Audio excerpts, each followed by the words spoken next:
In this week's episode, it's a kerfuffle of controversies. As many as 12 Disneyland Annual Passholders woke up the other day to find out that they'd have even more blockout dates when Galaxy's Edge opens. That announcement got the response that you would expect. Bad. The very next day brought an obvious public relations stunt from the Mouse where it was revealed that they'd be giving raises to cast members. Is it true or is it Memorex? Also, Ralph breaks stuff, ESPN Zone closes, Häagen Dazs surprise, and more on this minimum wage episode of the MousePIRE Podcast. I'm Anthony. I'm Diggs. I'm Tim. Welcome to MousePIRE, your source for Disney, Star Wars, and everything in between. This is the podcast where both empires collide. Ladies and gentlemen, boys and girls, welcome to the MousePIRE Podcast.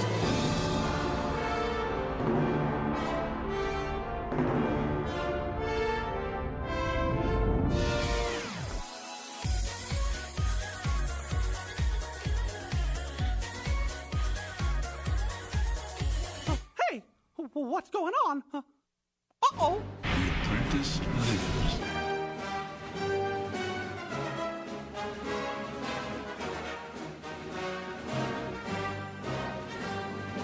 What is this? You best start believing in ghost stories, Miss Turner. You're in one. Think out me how to show up. You never had a friend like me. Some imagination, huh?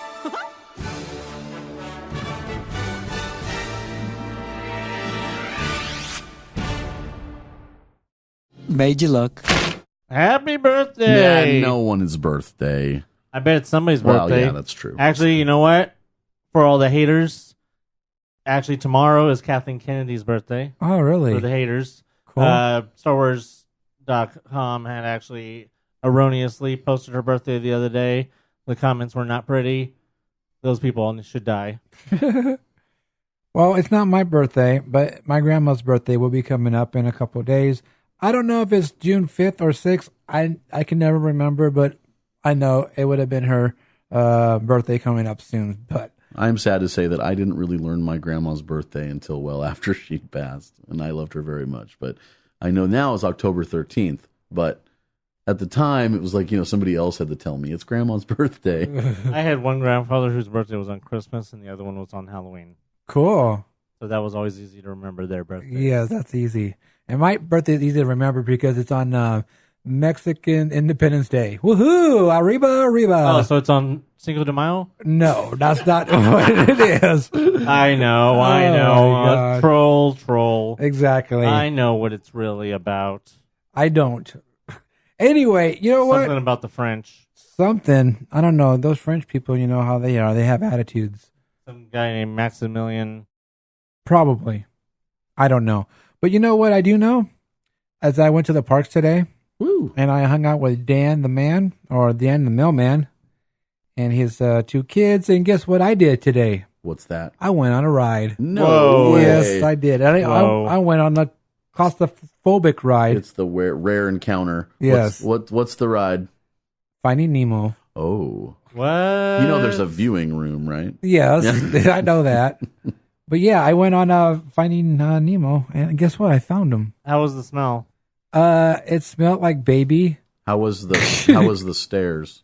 How were the stairs? Spiral. Yeah. Yes. I don't like the stairs I on don't that like- one. I could get down the stairs probably, but I was going to say the same coming thing. back up ain't gonna be pretty. Wouldn't be pretty. That's I'll what I was tell you gonna that. say. You'd be the last one. Oh, well, for sure. Going I'm the back, last one out of a Jungle Cruise. going back up the stairs was kind of like, for me.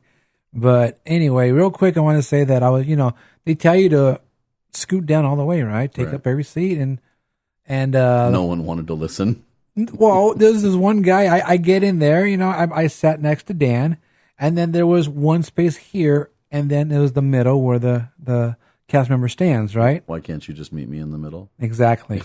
So then the guy was coming in, this other guy, and it was like his family was on that side, so he was trying to sit with his family, and he didn't want to sit over here because I guess you have to sit with your family. I don't know. It's not like you're going to be talking to them. You're going to look through the little window and see what's going on, right? So he tried to sit over there and leave this space open next to me. And of course, the cast member was like, please go all the way down, please.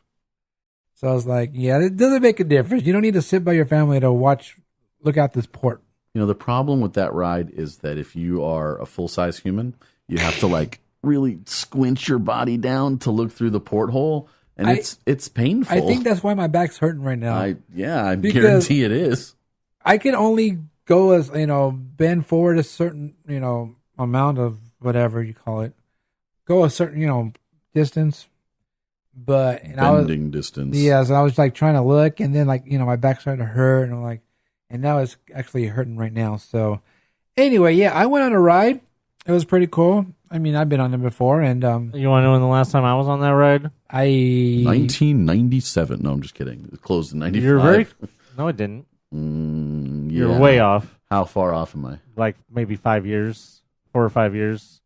I know it opened again in 2003, and it was closed for about a decade or so, right? Did not reopen in 2003. When did it reopen? When it reopened as Nemo? Yeah. Was, way after the 50th. 7, I think. I thought it was closer to 10, but anyways. Let's find out. Last time I was there was the very last day of the original submarine voyage. Right. Labor Day of whatever it was, 99, I believe. 98 or 99. I know because I got up. I knew it was the last day. I don't remember if I met you there. No, I don't think I think so. I went by myself because I had work at Universal that day, and I went to Disneyland, went on the ride, and then left and went to work at Universal. That was the last time I was there. So you've never been on Nemo? No, I have not. Have you been in the viewing room?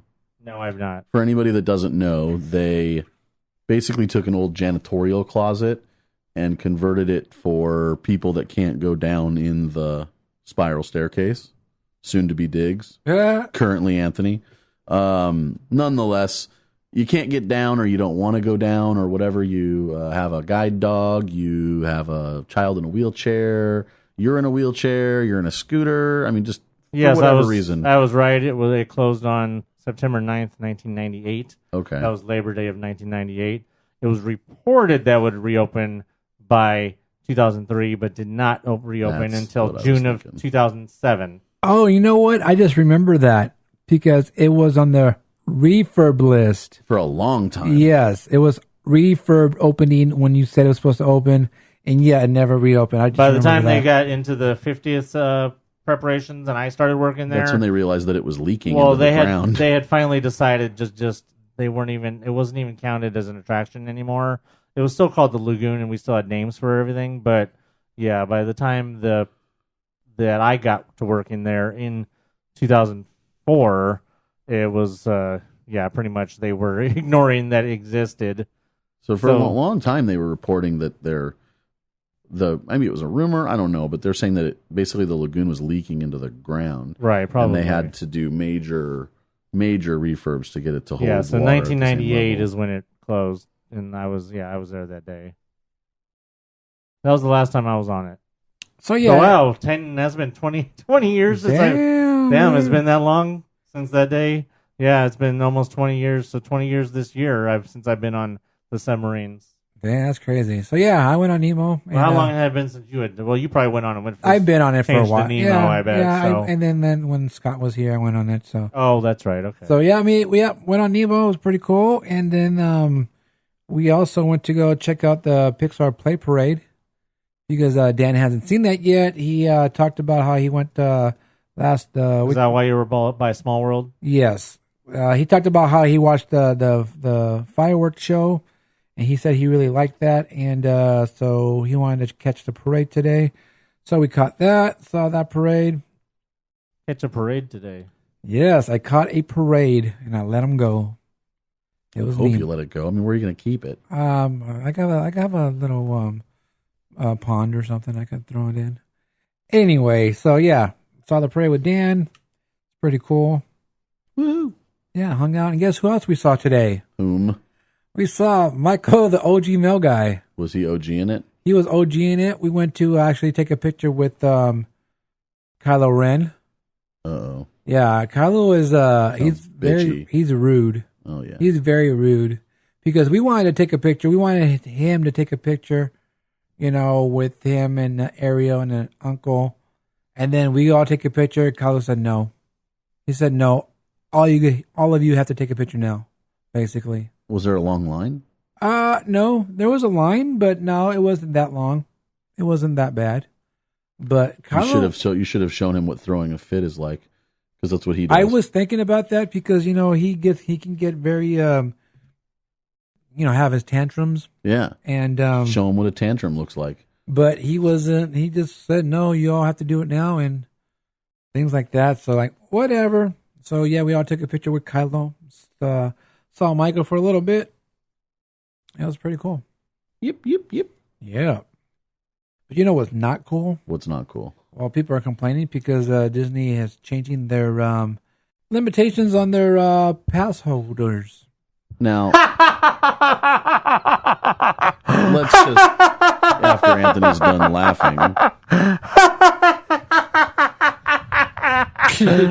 We told you it was going to happen. We told you. We've been telling you for the longest it was going to happen, but now you're still complaining. Now, I don't know if you guys could see what he's doing to the microphone with his hands. You'd be curious about why. But I mean, this is pretty much what I was talking about like 6 months ago. Pretty close. I said that like a year ago. So yeah, you maybe were talking about it even further back, but it wasn't that long ago. We were reading the fine print on the APs. This is maybe about 3 or 4 months ago, I say. No, it was back in February. Yeah, about 4 months ago, we were reading the fine print, and only the Signature Plus has the language that it allows you into both parks every day of the year. Right, and that's the moment when we knew for sure that it was going to happen. It was coming. But, I mean, we've been speculating for well over a year that they were probably going to introduce blackout dates, especially when I think the moment that we both said was when they separated the premium into the 2 passes. Right. We knew that there was going to end up being more than just those 2 Christmas weeks. Well, and then that's the other because thing once you introduce those about. Christmas weeks, it opens them up to add more. Yeah. And then, but I thought that the language is in there. They haven't in done those it. Signatures. They haven't. Obviously, they haven't done it. Well, let's get into it. They haven't done it yet. But the language is in those signature passes. If you look at the fine print, for them to add blockout days at any time, as well as that it does not guarantee admission into both parks on the same day. And well, that applies to the whole year. Let's get back to what has actually happened. And while we're burying the lead is that they have introduced park specific blockout dates. Yes, that will take effect June of 2019. Now, those are only going to affect the SoCal and the Deluxe for now. SoCal Select and Deluxe. Yeah. That's what I just said. The SoCals and the Deluxe. Both of them, yes. The Signature Pass is not affected yet. Signature Plus should not be affected unless they want to create a third pass. Yeah. The Premier Pass. So for now, it's the 2 SoCals and the Deluxe. They've added what will happen is starting next June. Basically, I think for June, the summer will now, the Deluxe Pass will basically look like what the SoCal used to look like. Kind of. So basically, kind of like the pass has been changed to look like the one below it. Well, here's the. I mean, if you want to break it down, you can break it down. But I mean, I would say that if you want to know how your pass has changed, you need to look for yourself rather than us trying to name off all of the days that have changed. It's a lot easier than that. Because if you're already a pass holder, all you got to do is go on the app and look up your blackout days. Yes. And go all the way to next June, and you can see how many more blackout dates you'll have next June compared to what you'll have this month. Well, there's you'll get the idea. There's only 5 numbers here. It's this June, the SoCal Passport, which is on hiatus only for renewals, has 19 days that you can access both parks. And for June of next year, it has 0 days you can access both parks, but 20 for only DCA. Right. The Select Annual Passport this year in June has 4 days that you can access both parks. Next year in 2019, it'll only be 3 days, and all 3 days of those will be only for DCA. The Deluxe this year in 2018 has 25 days where you can access both parks. And next year in 2019, it only has 13 days where you can access both parks and an additional 17 days for DCA only. So they've increased the number of days that you can go to Disney in general. So to sum by up all of 5. that math-gasm that just came out of his mouth, and that's why It's pretty simple and that's why I didn't want to information, just name off a bunch of numbers. Basically, you're going to not be able to go as many times in the summer, which who really wants to anyways? You're not going to be able to go on weekends. Most everyone. You're still going to be able to go on those middle of the weekdays. I know we have an email that's going to For deluxe, yeah. we have an email that's going to cover why it's not really that big of a deal to deluxe or to deluxe pass holders, because of the fact that most deluxe pass holders aren't going to be going on the weekend anyways. Because who wants to go on the weekend? Most people. What? Most people that have jobs. Well, I mean, most people that don't have passes. Well, that too. I mean, most of the people that it's like, if you're complaining, well, my answer to the people that are complaining, well, you should upgrade your pass. But first of all, yeah. Upgrade your pass while you still can. Right, is really exactly. part of it. Now, the other thing that Tim kind of just blew through without kind of getting into the details was that, sure, you're going to be blocked out all of those times, and it's the thing that's the email I'm referencing is going to also bring up. You're still going to be able to go to DCA all that time. Yeah. All those days that you're blacked out at Disneyland, sure, yeah, you're not going to be able to go to Star Wars, but you're going to be able to still go to DCA. So if you want to come on the weekend, go to DCA, and then come back during the week and go to Galaxy's Edge. Go hang out in the Black Spires. Well, I think this is what this is going to do is it's going to take a lot of the SoCals and kind of force them into upgrading into deluxe if they want to go to Star Wars. Well, yeah, of course. And I think a lot of people just need that. They need that Disney fix, and it'll suck to not be able to go to Disneyland Park. Whatever, but go to at the same DCA, time, get over it. At least they're able to go. I mean, it's not like you can't go at all. It's not like you're being blocked out. Now, I just want to point out that this is something they've been doing with cast members for a while, and it was obviously being used as a test. To some degree, yeah. Well, I mean, it's the same exact concept. It's just going way bigger now. Now you're using it on the actual guests rather than just cast members. Could the cast members enter the park at all in the other one? Were they completely blocked out, or was just sign-ins were blocked out? Sign-ins were blocked out, but most days they could still sign them. They could still get themselves in To both parks. But they still had days where they couldn't go to Disneyland, but they could still go to DCA. Gotcha. There's also days where they could sign in to people to DCA only, but they can't sign in people to Disneyland. Makes sense. I mean, they have all these opportunities to do little things here, I think. And I think that what's good about this situation is that Disney seems to be acting conservatively as they exercise these options. Does that make sense? They're not blowing through, okay, we're taking away the monthly payments, right from the start, or, they're not adding a ton of blockout days. It's like we've said in the past. Stuff steps. like that is definitely last resort, especially the taking away the payment plans. Yeah, it's super last resort for them. But I mean, I do want to make a couple things.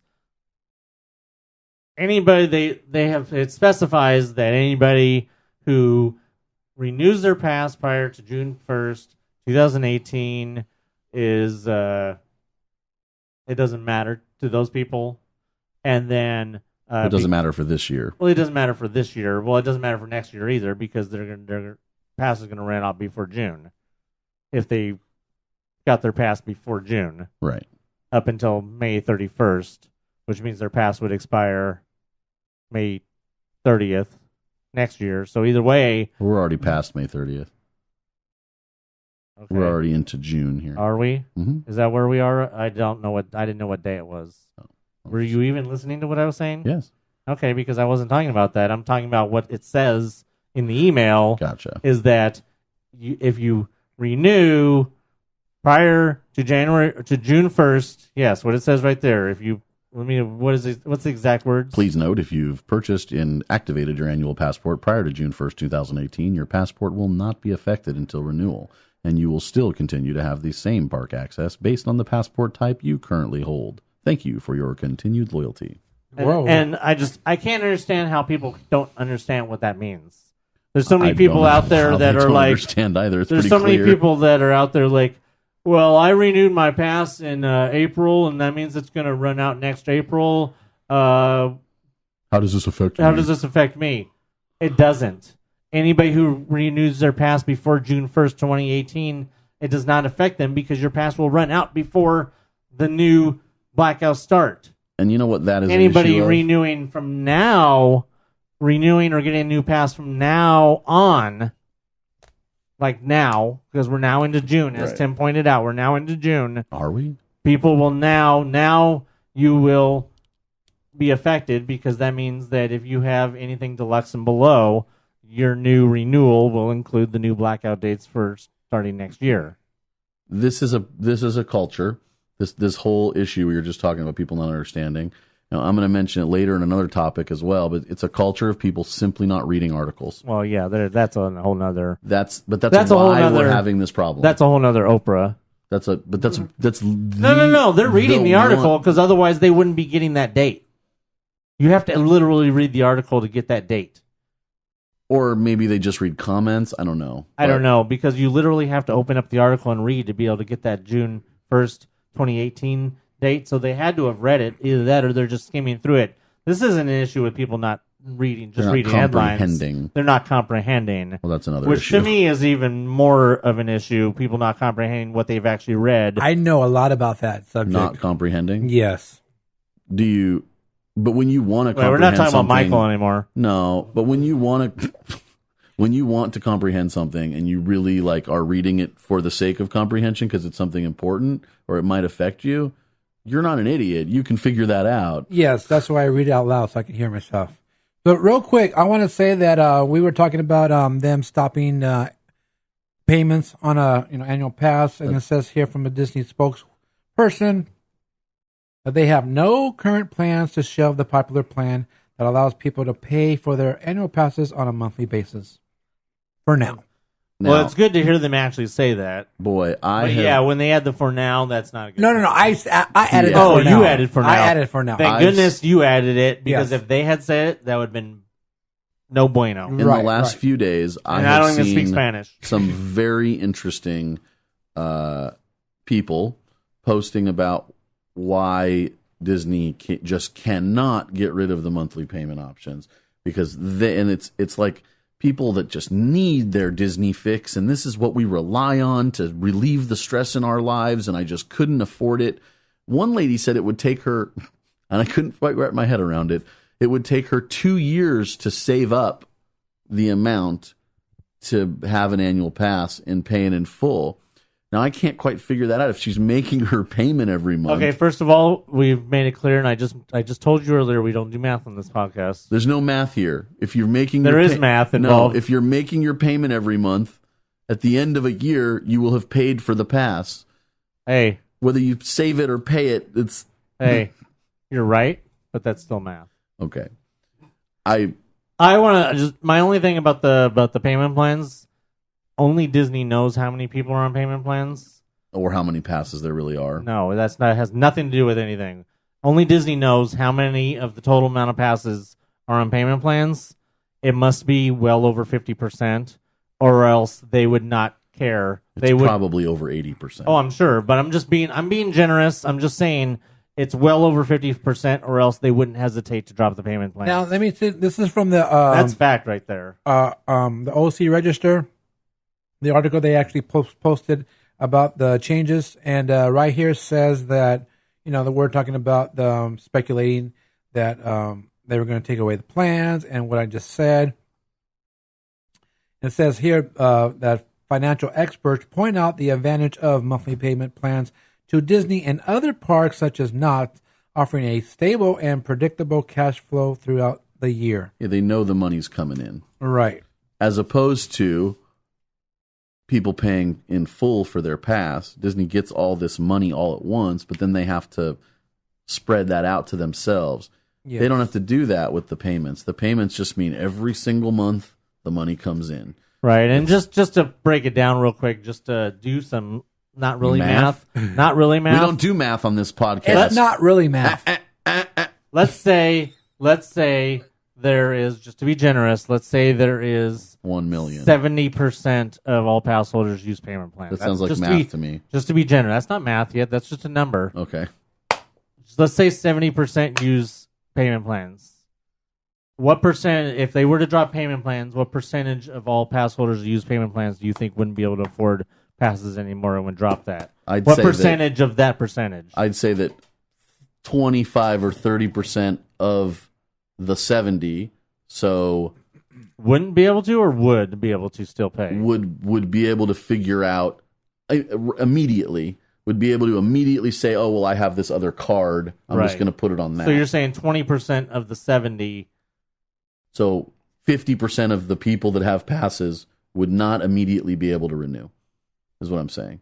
Well, that's more than 50% if you think only 20% would be able to have the money. It's not the money. I'm saying that they would either have the money or they would have saved, or they've saved, or they have another credit card. Right. 50% of the people that have passes, in my opinion, not half of the 70, 50% of the total would not be able to figure out an immediate renewal. However, given 3 months or 6 months, they could apply for some different cards or do whatever they have to do it. But you get what the point is I'm getting at, is that there's such a high amount of people that if they were to get rid of the payment plans, that they would lose so many pass holders quickly. I mean, that's just money that just stops coming in. In my opinion, for probably about half a year for people to apply for new credit cards, reprioritize some things, let those payments that they would have made kind of build up for you know what I mean? Then they can say, okay, well, at that point, I've got $300 down that I would have paid over the thing. You would probably actually see Disneyland be in the red for like that quarter. It's possible. Maybe a quarter or two, because I don't know how much of their total income is passes. Just the park itself, yeah. I mean, we would have to know how much the total income is passes and stuff like that, but I just think it's that big of a deal that how many people wouldn't be able to get passes without payment plan. That's why they won't get rid of payment plans. You sure it's not because of Donna in Arizona that has to pay her that can't pay her passes all at once, even though she uses an address for somebody in California? I'm just making that up, but there's people that do that though. Yeah. All right, so we all know that that Disney's doing this because of Star Wars Galaxy's Edge, and that's going to be opening up next year. General overcrowding that is going to be compacted by Galaxy's Edge more than anything. Yeah. And most of, we're going to have a lot of annual pass holders who are going to come over and see this when it opens. Even more reason for them to do annual pass holder previews. Right, I agree with that. They should do something like that. We still don't have a date on when that's opening. $4.99. And we are also getting speculation that's going to open, obviously, in June, because this is when this is going to... Yeah, because of all the... because of the new blackouts, I've heard everything from June 8th to June 21st. I'm still holding strong with Memorial Day weekend, because guess what? Memorial Day weekend leads into June. Right. You wouldn't need to have any extra blackout dates in May if Memorial Day weekend is literally the last weekend in May. So the other thing too is they can just add blackout dates if they want to add blackout dates. I don't for think Memorial they need Day to. weekend. I mean, I haven't looked that far ahead on the calendar to see what those days actually are. But I mean, if you look at, was Memorial Day is that weekend, so you do have one extra week there.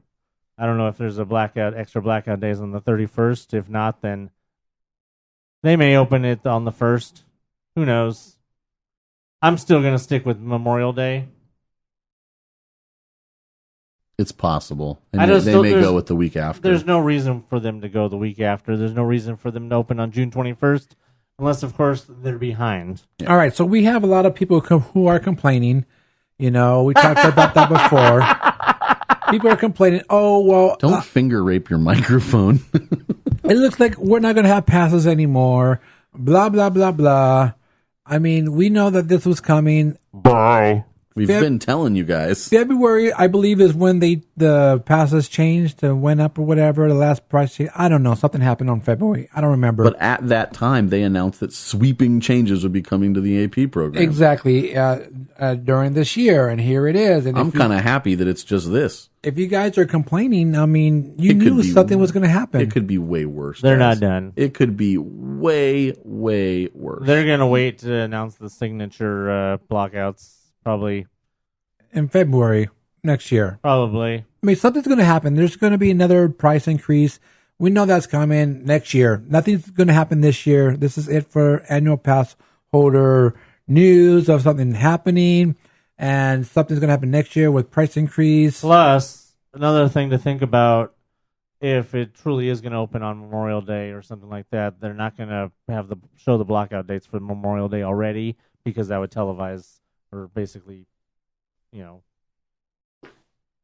advertise, oh, this is when we're going to open it. Yeah. All right. So I posted I made a post in the MousePIRE, all the social medias. Which I shared in a few other groups. I saw that, and asking people to email us with your thoughts and everything like that on mousepire@gmail.com was the email that he posted. All right. So anyway, I got someone who actually emailed us their thoughts. It's time for the mail. No, it's not time for the mail. This is a special email for this, Special mail. Yeah, special mail. There you go. All right. So this is Anthony the special mail? I don't know if he's special or not. Anyway, this is from Rhonda, and she says, "Help me, Rhonda. Help me, Rhonda." She says, "Everything is about the almighty dollar. Good thing I will either be a signature pass holder or I will pass altogether.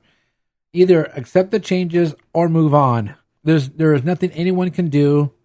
It is what it is. Accept it or make yourself miserable. Your choice. I choose to be happy no matter what." I like that. That's pretty cool. Yeah. Would you rather be right or would you rather be happy? My sister asked me that once. Huh. That's a good question. Would you rather be right or would you rather be happy? You know what? I could answer that for Anthony. He'd rather be right. Wrong answer. If you knew me that well, you would have said, I'm always both. I don't know about happy. I don't know, man. I've seen you turn red in anger. You couldn't possibly be happy ranting like that. I didn't say I'm happy all the time. Oh. All right. So, you know what? I believe that's the only email we got on the subject. The only one? We have other emails, but wah, wah. But anyway, thanks for nothing. Hey, in the words of Rhonda here, it is what it is, and it is what it is. You either accept it or you are going to be miserable. You're going to be complaining in all the groups and saying, "Oh, well, I'm not going to get a pass anymore, and we're leaving. We're going to Universal Studios." Well, go to Universal Studios. Have fun for your 5 hours over there at Universal Studios, because that's all you can do. It's a 5-hour park. They added Harry Potter. It's now a 6-hour park. I'm pretty sure you can get it all done in 5 hours. No, you can if you go on a Tuesday. Yeah. Exactly. You either die the hero or you live long enough to become the villain. With the intention of tooting our own horn here, I know not everyone listens to our podcast, but if they did, they would have known about this 6 months ago. At least in February, 4 months ago, at the very least, they would have known that something just like this was on the way. So if you listen to this podcast, if they were actually listening and then not just popping in and out and trolling the Facebook page, then maybe because they only read the title. Yeah, because they only read the title. If you listen to this podcast and you were not at all surprised by this announcement because we basically told you that's what was going to happen 4 months ago and several months prior to that as well, then tell your friends that they need to listen to the MousePIRE podcast, because we pretty much know what's going on. We're not surprised by much. And I will, unsolicited, take all your emails saying that I was right. And we piece together this information. Wait, that was solicited. Never mind. Advance. I will still take all your emails saying that I was right. You're welcome. That's the horn tooting for the evening. You're welcome, America.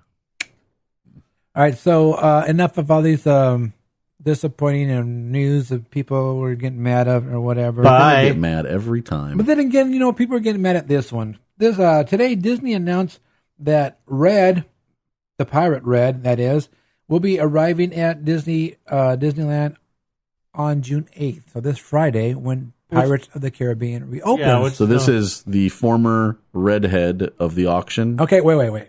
Former. No. Because Disney announced that Red will be making an appearance at New Orleans Square. You'll be able to take pictures with her and everything like that. So no, she did not come to life from the Pirates of the Caribbean ride and now is in, New Orleans Square. This is something different. This is Red, the character, will be in New Orleans Square. It has nothing to do with, we want the redhead, okay? So this is Red, the character. She will be making an appearance on New Orleans Square on Friday. That's where's she from? Yes. Where's she from? If not the Pirates of the Caribbean, right? Her mama. Exactly. So anyway, she's from New Orleans. Yes. She landed on New Orleans Square. I heard that she's real tight with Lafitte. Remember they said that in her back story? Yes. They were saying something about her that she's But they had that interview with her. Yeah, that's right. They had that interview with her and she mentioned how she's like this with Lafitte. Oh, great. Who's Lafitte? Really? Jean Lafitte, the pirate? I mean, I know about my feet. He knows me, Gene. You should open up a history book sometime. So anyway, yes, she will be there Friday. Of course, Pirates of the Caribbean will reopen on Friday after its refurb. And I'm pretty sure Can I do a quick... Sorry, hold on. I'm trying to fix mine. I have an opinion. Hold on. My mic's having difficulties. While he's having his difficulties, I'm going to say that I'm calling it now. And this poor young lady is going to get sexually harassed. It happened when they first put Jack into the park. The women went nuts for him. They were all over. I mean, the women can be like thirsty. And, Jack is still in the park. Right, but when he first was in the park, when he very first appeared as a character that you could meet, the women were relentless with this guy. Let's just get over that real fast and just hope that they have... probably a bunch of security. Let's just hope that they have character escorts that know what they're doing and are not little wimpy people. Let's hope that they have some people that could actually step up and say, "Excuse me, sir, you need to go away," or else she needs to have permission to just knee in the balls. Well, I mean, with the princesses, they have kind of this image of their proper and princessy. She's a pirate; it's a different kind of character. So we'll see how it goes. But I have a not related to her, but related to pirates. Real fast, I just have a quick rant. As long as there's no math. No, there's no math. If anything, this just involves calendars and stupid questions. I'm so sick and tired of people posting in passholder groups saying, "I'm coming on so-and-so day. When is Pirates opening? When is Pirates opening? Oh, I'm going to be there bringing my mother-in-law on June 15th. Is Pirates going to be open? Your mother-in-law is coming. Hey, when is Pirates going to be open? I'm planning on going soon. I haven't been on Pirates in a while. When is Pirates opening?" In the amount of time it took you to write that, you could have literally looked up the refurbishment list and found out for your damn selves. I mean, you can't have a conversation about it if you don't post it in the groups. I'm done. That's all. What do they call that, though? It's like you're so lazy that you made more work for yourself. There should be a term for it. Like you took the longer route to the answer because you were lazy? I don't know. It's called social media. It's called people are so disconnected from their lives other than social media, they can't do anything but just ask other people for questions that they could have just found out themselves. And that happens all the time on these Disney they're just social medias. There's so many people that just can't find out information for themselves. All right, so Red will be roaming around New Orleans Square, followed by random dudes. Either New Orleans or New Orleans. She'll either be in the front or the back. New Orleans. Yes, checking. You can go check her out and you can take some pictures with her and see what's up with her. And remember, if you see Jack Sparrow, let him know that he still owes her a ship. All right, so also in the news, and I'm not just talking about Disney news, I'm talking about headline news, I'm talking about national news. is this thing with Disneyland and Disney World cast members getting raises. It's it's national no news. They're So wait, so reporting no it as news. national news. So it's news, but it's not news, but it's only news because it's been made news, but it's not news. But it's not Gary Gnu. So I don't know him. to leave people less confused, and Anthony can rebut this or clarify afterwards. This has been it's been reported that cast members in the Master Services class, which is about 9,000 cast members, will receive an immediate raise from $11 Wait, where did an you hour. get that number from? That's in the article. In the OC Register article? This was on. I don't care about anything unless it's the OC Register article. I couldn't find that article. Okay, but well, the headline of I don't want to hear anything unless it's from the OC Register Okay, article well, because nothing else. Anything else, it might as well be Walt Disney World News Today It might be. Let's or find out. our Mice Chat. In the article from Inside the Magic, it says that 9,000 cast members will be getting this raise. It's roughly 9,000 cast members. Which is nothing. Well, I don't know. It says right here, roughly 9,500 of the 23,000 employees in Anaheim. So that's what it says. Well, you go on explaining stuff that's not true, and I will come back and explain why you just wasted all your time. Whether it's true or not, this is how it's being reported. Okay, you explain how it's being reported. Essentially, that the unions and Disney have reached a deal that will affect 9,500 of the 23,000 employees in Anaheim, and that the this Disneyland Resort Master Services cast members, they currently have a minimum rate of pay of $11 an hour, and under the new deal, it will immediately. It doesn't say immediately increased. It says will immediately increase to $13.25, followed by another $1 to $14.25 next year, and then to $15, so another 75 cents in 2020. If this is true, it will put Disney 2 years ahead of the state minimum. This came from a Disney-issued press release, and the company is calling it one of the most aggressive wage increases in history. Now, this reportedly will affect cast members in some different classes, including... Oh, did I lose it? Where did it say? Well, he's losing it. I also want to mention how Bernie Sanders was here, and he had some speechifying, and he mentioned also he called out Disney. It's another again. reason it's national news, but this that's why it's national news. This I forgot about that. This raise supposedly will include cast members who work in attractions, store operations, custodial, main entrance, costuming, resort transportation, and parking on-site distribution center, and select teams of cast in the team center and bakery/confection. The one thing that makes this sound a little weird is I know that custodial has a much higher minimum. They get paid more, so that does make it sound a little weird. But it's being reported that this is going to also happen. all night custodial cast members are already full time going in. Okay. As opposed to daytime custodial cast members, which are not. Got some sirens in the background here. This is how it's being reported. As I read the language again in here, it already sounds suspect. It already sounds a little suspect. Now, they may have, because it says also that the company has been engaging in successful negotiations since Disneyland Park first opened, and we are proud of our long-standing history with labor unions, which there are 4 of.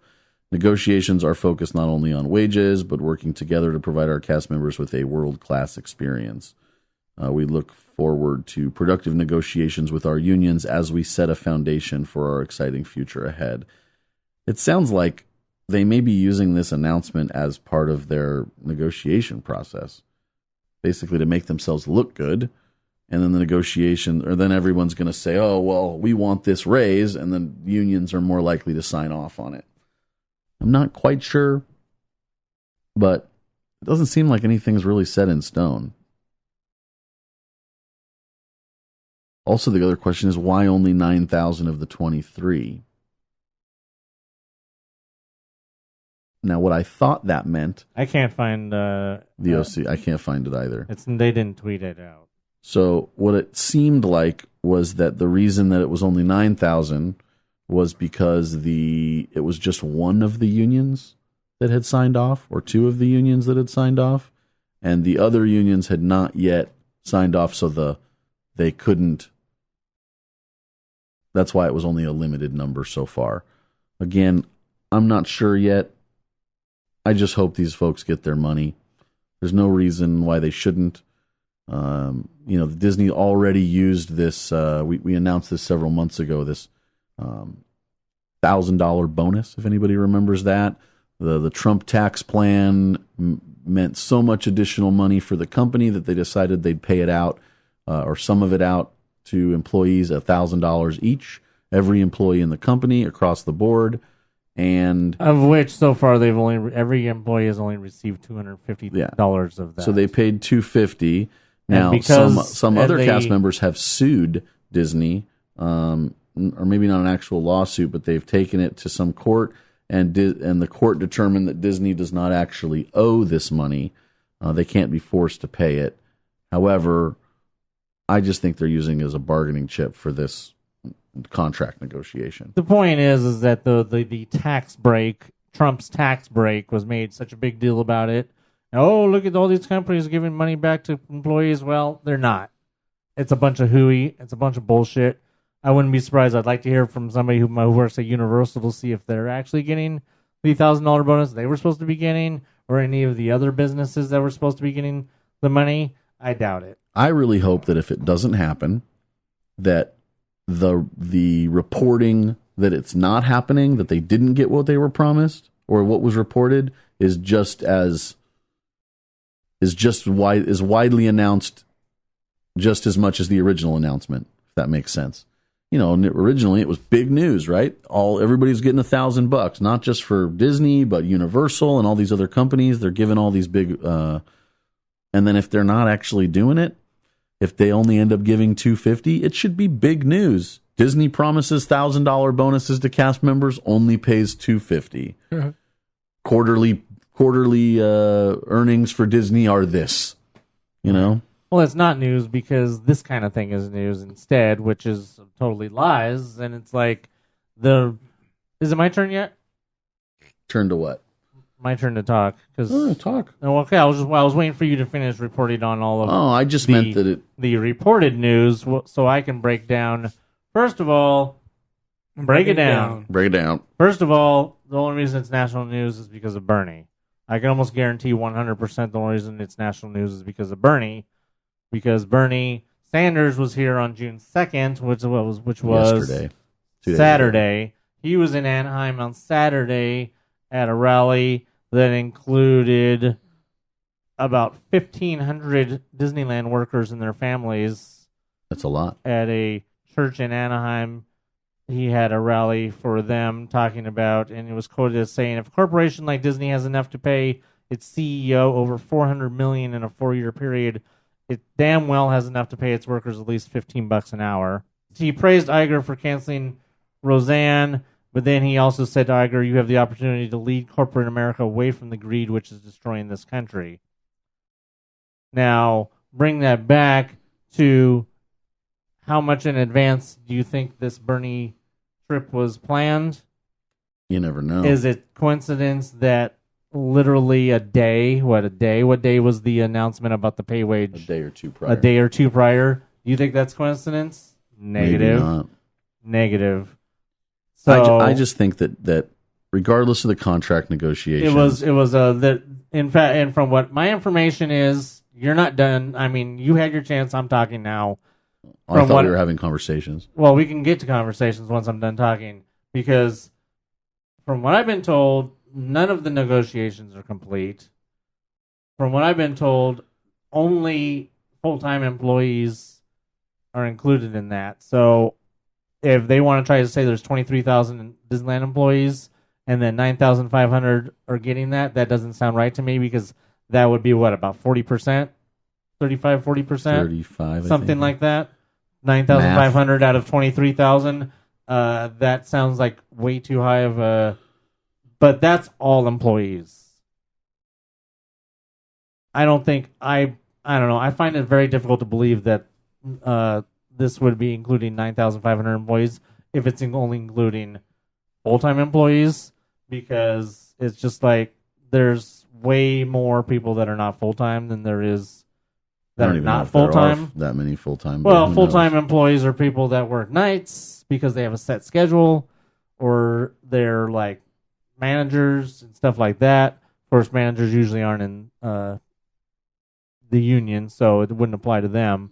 But all I know is I've been told that this only applies to full-time people, which doesn't imply to which wouldn't help any of the people that it needs to help.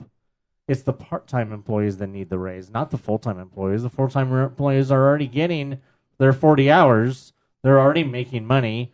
They've been there long enough to be full-time, which means they've probably already gotten some sort of raise already.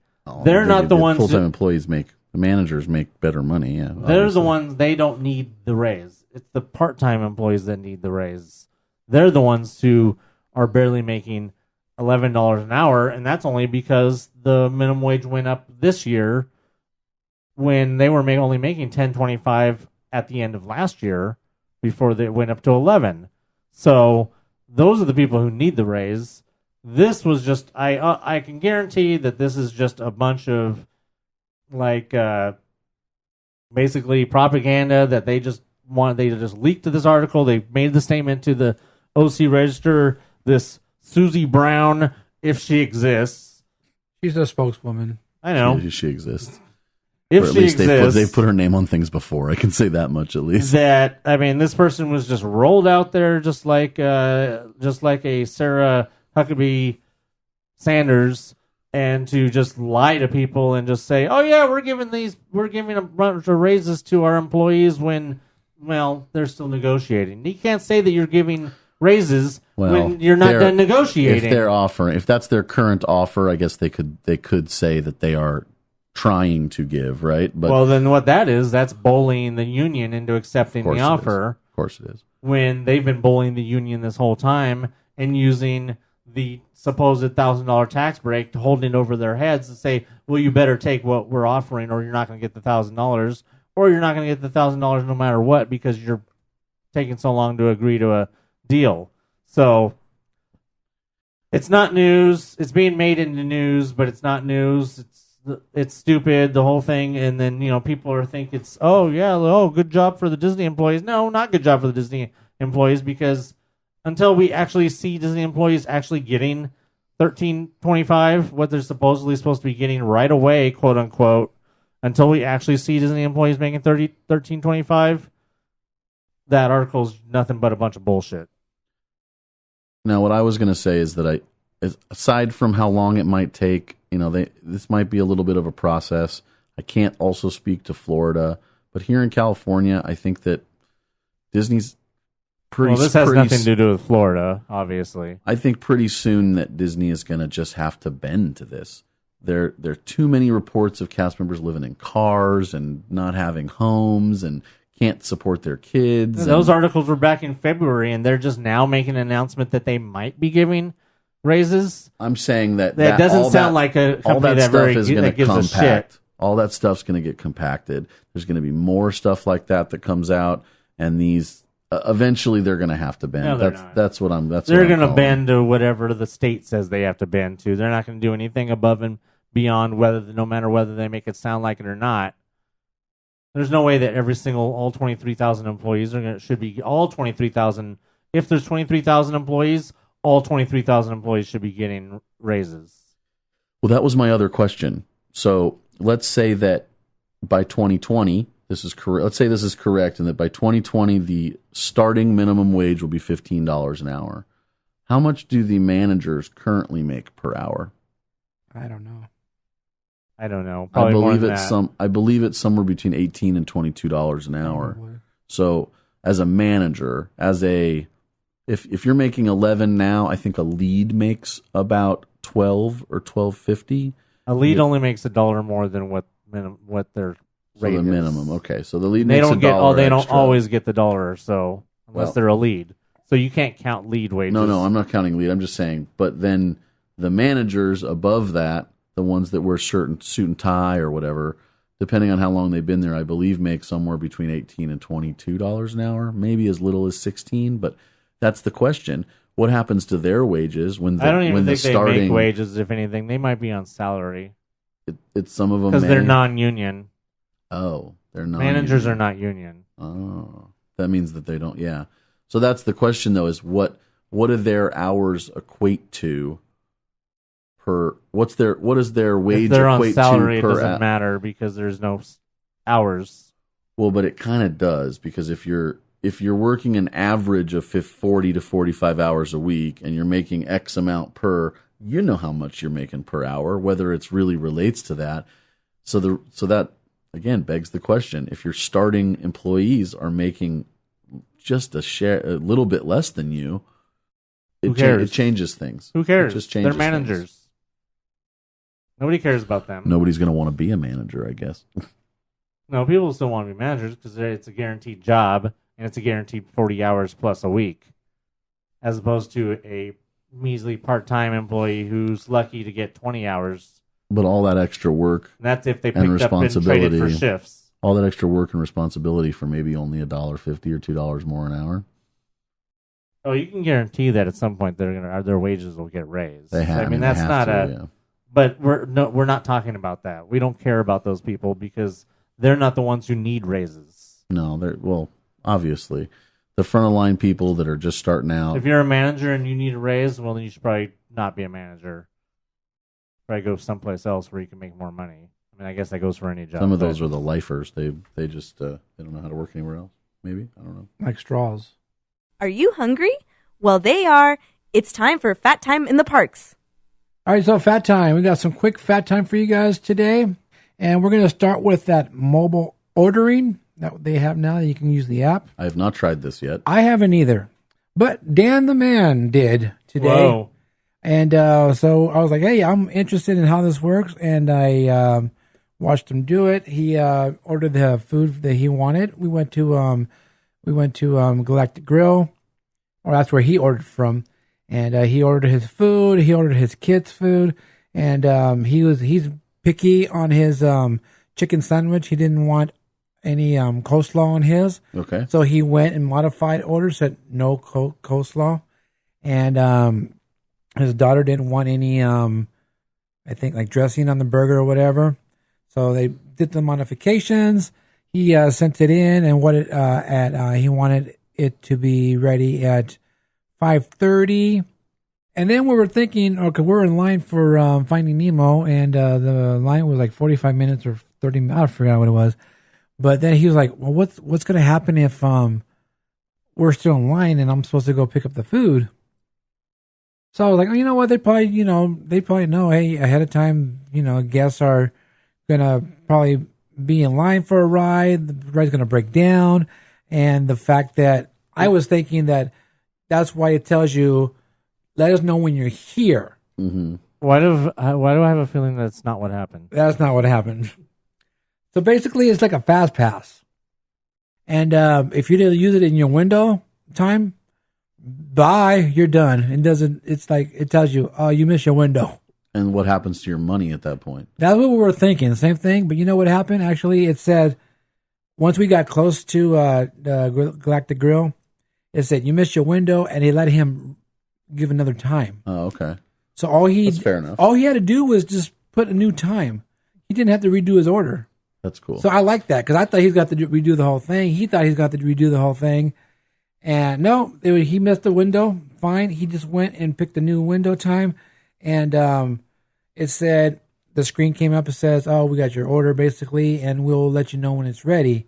So we're sitting there, and it was ready, and it told him to go to window number 3. So he went there, and he just told him his order number, and they gave him the tray.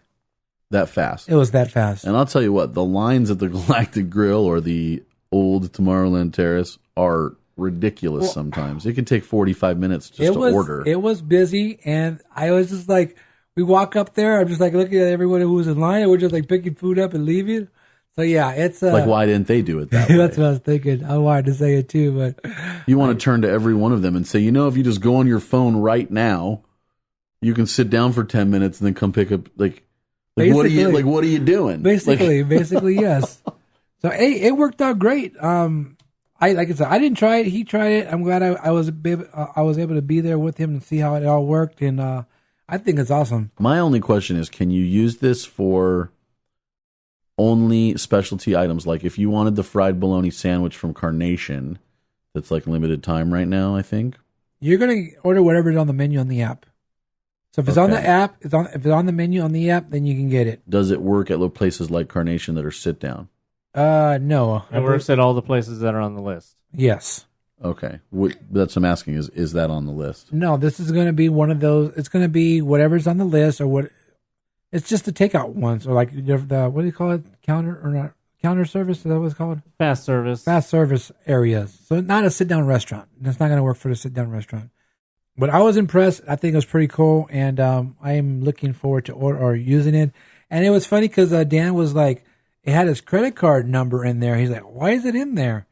And I was telling him, I go, well, basically, you're using I go, if you have it stored for like Disney Store. No, it's saved if you're doing, that may be true, but it's also saved if you're doing we ate the other night at ESPN, which we'll bring up in a little bit. Oh, if you've had to use your credit card for reservations, yes. it might save. Yeah, it's saved. If you've made a reservation, they require you to pay $10 or just put up a credit card, and if you don't show up, they charge $10 per person. Well, I was wondering because I was like, well, let me see if mine's in here, and I was doing a pretend order, and when it got to my payment, it had my credit card number, it had the last 4 digits of the number, but it expired last year, so I was like, oh yeah, I just had to update mine too for the ESPN reservation. I was like, that's not gonna work. I'm not gonna be able to get food, so I gotta have to update that. See, these are all the places that it works at. All you gotta do is go to the order. And if you can read super fast and behind your fat thumb. Well, I'm telling you how you could easily. You're being like those people who ask when Pirates opens and you just don't bother to look yourself.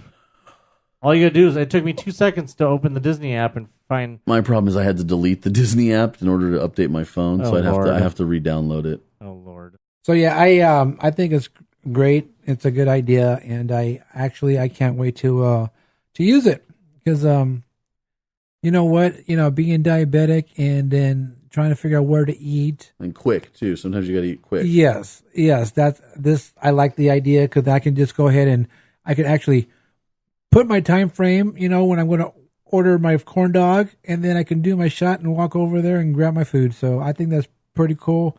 I'm really happy with that, and I actually can't wait to use it for some ice cream at Gibson Grow or Clarabelle's because those lines over there are pretty long for ice cream. All right, so speaking of ESPN Zone, guess what? What? Bye. Yep, it's gone. It closed. Last day was Saturday, and we were there. I made the reservation at 3 a.m. Wait, there was an ESPN Zone? No. Okay. Thanks for the invite. I think I went there once. I went there a couple of times.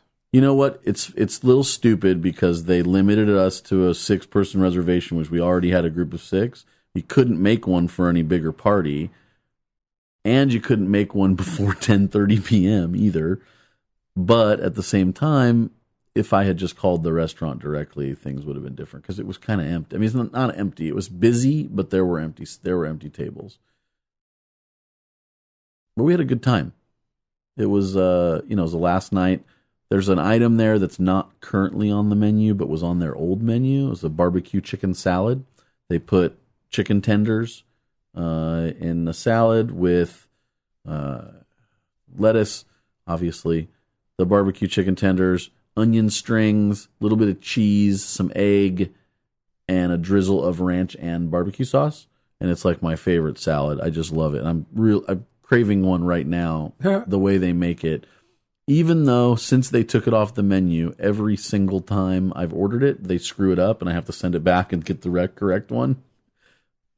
It's so good. I honestly almost ordered 2 of them the last night, but we had a good time. Well, you're never going to have that chicken salad again because bye. My post was last night at ESPN Zone, Saturday night, June 2nd. We had to close the place down and even steal the black ESPN branded things that they put your check in.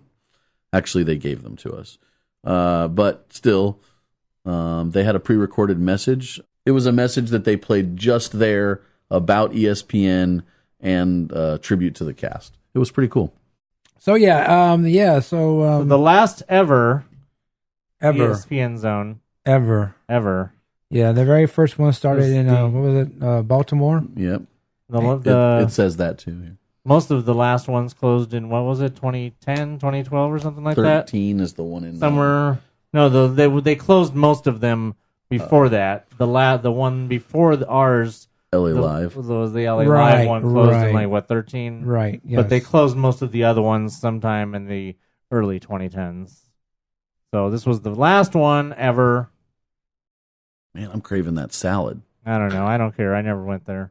You never ate there once? I never ate there once. I went in there one time just to see what it looked like, and I was like, well, it's an overhyped sports bar, and sports bars are stupid. It is that. But for the food, I will say that the food and the prices were probably the best of any of the restaurants downtown Disney. I would have rather went to Rainforest Cafe. Rainforest is a pile of crap by comparison. I ate at ESPN Zone, and I think I like the burger better from House of Blues. Okay, you're right. House of Blues has since closed. Right. House of Blues was, I would say, equal or the same, maybe a little bit better. House of Blues was, but a lot of people didn't eat at House of Blues. I'd rather go to the side of Tortilla Joe's. All right, so you know what else closed? What? Häagen Dazs. Oh, and that's where we were talking about this. That's where the new ice cream shop's going to go. That's where Salt and Straws is going to go. Okay, so we were talking about that a couple weeks ago, maybe 2-3 weeks ago. And between then and now, we did eat there, or not eat, but we did get ice cream there at least one time, which was, I'm glad I did that day. I actually went there and got, I think got me a lemonade. Because then I went over. Lemonade! Then I went over to Blue Ribbon Corn Dogs and got me that Golden Dragon corn dog. Golden Dragon? Yes. We talked about that.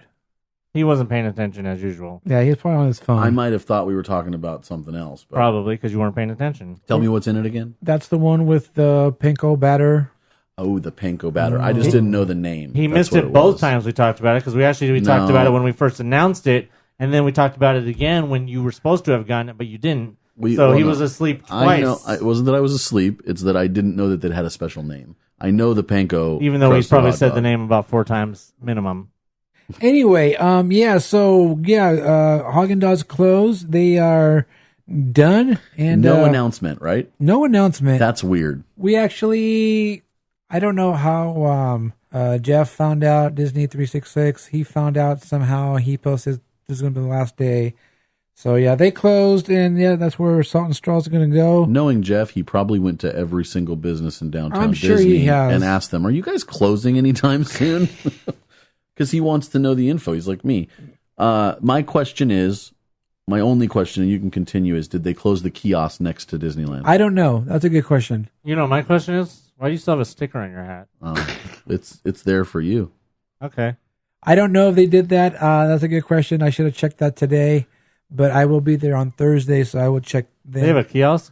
Yeah. Oh, yeah, they added the old info kiosk next to Disneyland. Oh, yeah, that's right. They turned it into, that's right. That was just recently, too. Yeah. Like, super recently. 6 months ago or so. It wasn't even that long. No? I don't think. I would think they did close it. I don't know, but I would think they did because that... Where are they getting their stock from? Yeah, exactly. Right? Well, yeah, because where else are they going to get their crap from? Yeah. I just want to say that I haven't eaten at that Häagen Dazs in probably almost 20 years. But, well, it hasn't been there 20 years. No, it has not. I haven't eaten at that Häagen Dazs in, within 20 years. I just want to say, though, that you and I, when Downtown Disney first opened, we used to quite regularly get to the park early, something we used to do back in the day. And when sometime in the middle of the day, we would come out and go into Downtown Disney back when Downtown Disney was bare bones. Yes. And we would go to that Häagen Dazs because it's been their day. And what? It was one of the original spots. It was it was day one of Downtown Disney opening, and we used to go in there. I remember getting sundaes, but I also remember getting floats. I wonder if Jamba is next. I don't remember. Dulce de leche. Oh, yeah, that's right. We'd be walking down. Dulce de leche. Dulce de leche. Makes me wonder if Jamba's next. My memory there is that they would always stay open the latest in downtown Disney, the Jamba Juice. Right. So the people leaving the park and going back to the hotel or taking the long route to the car, which is now the only route to the car if you're walking, could stop by. But they don't stay open that late anymore. Jamba doesn't. I don't know, Jambi. Jamba Juice would stay open until like 1 a.m. As long as there was a line or people walking by that could come inside, they would stay open. So I'm not really sad because I go into Häagen Dazs. I'm more sad just for the nostalgia. Yeah, I mean, because we could go to the mall and go to Häagen Dazs. Who's going to get that ice cream cone is what I'm wondering. Oh, that'd be cool to have. Right?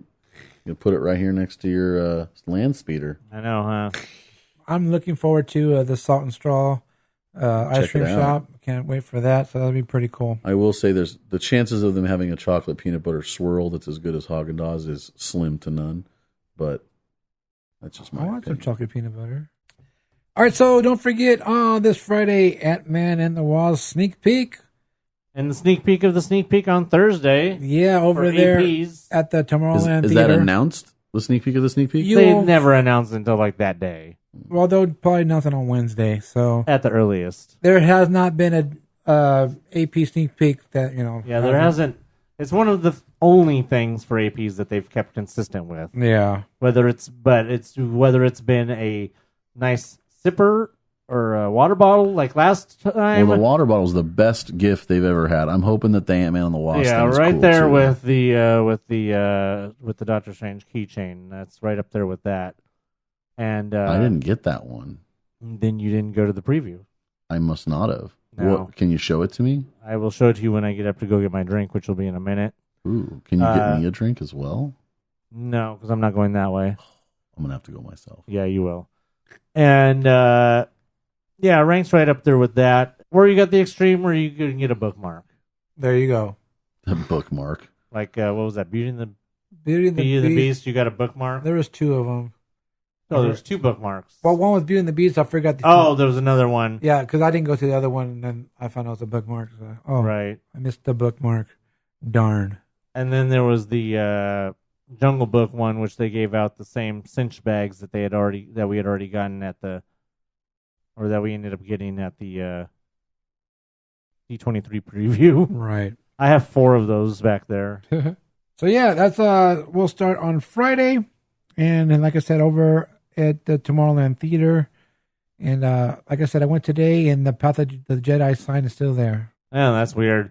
You know what would be the best AP thing for them to give you would be the tank keychain from the first Ant-Man. Ah. That would be the best thing because I want that. I want the tank keychain. What's next on the agenda? Well, we all talked about Roseanne being axed Last week. and we all said, well, why don't they just do a show centered around the Connors? Well, that might come true. We don't know yet, but we are hearing that there might be a show that's centered around Sarah Gilbert's character, Darlene. Maybe kind of like they do the new Fuller House. Yeah, huh? That It's based on the kids, and the parents only show up every so often. Right.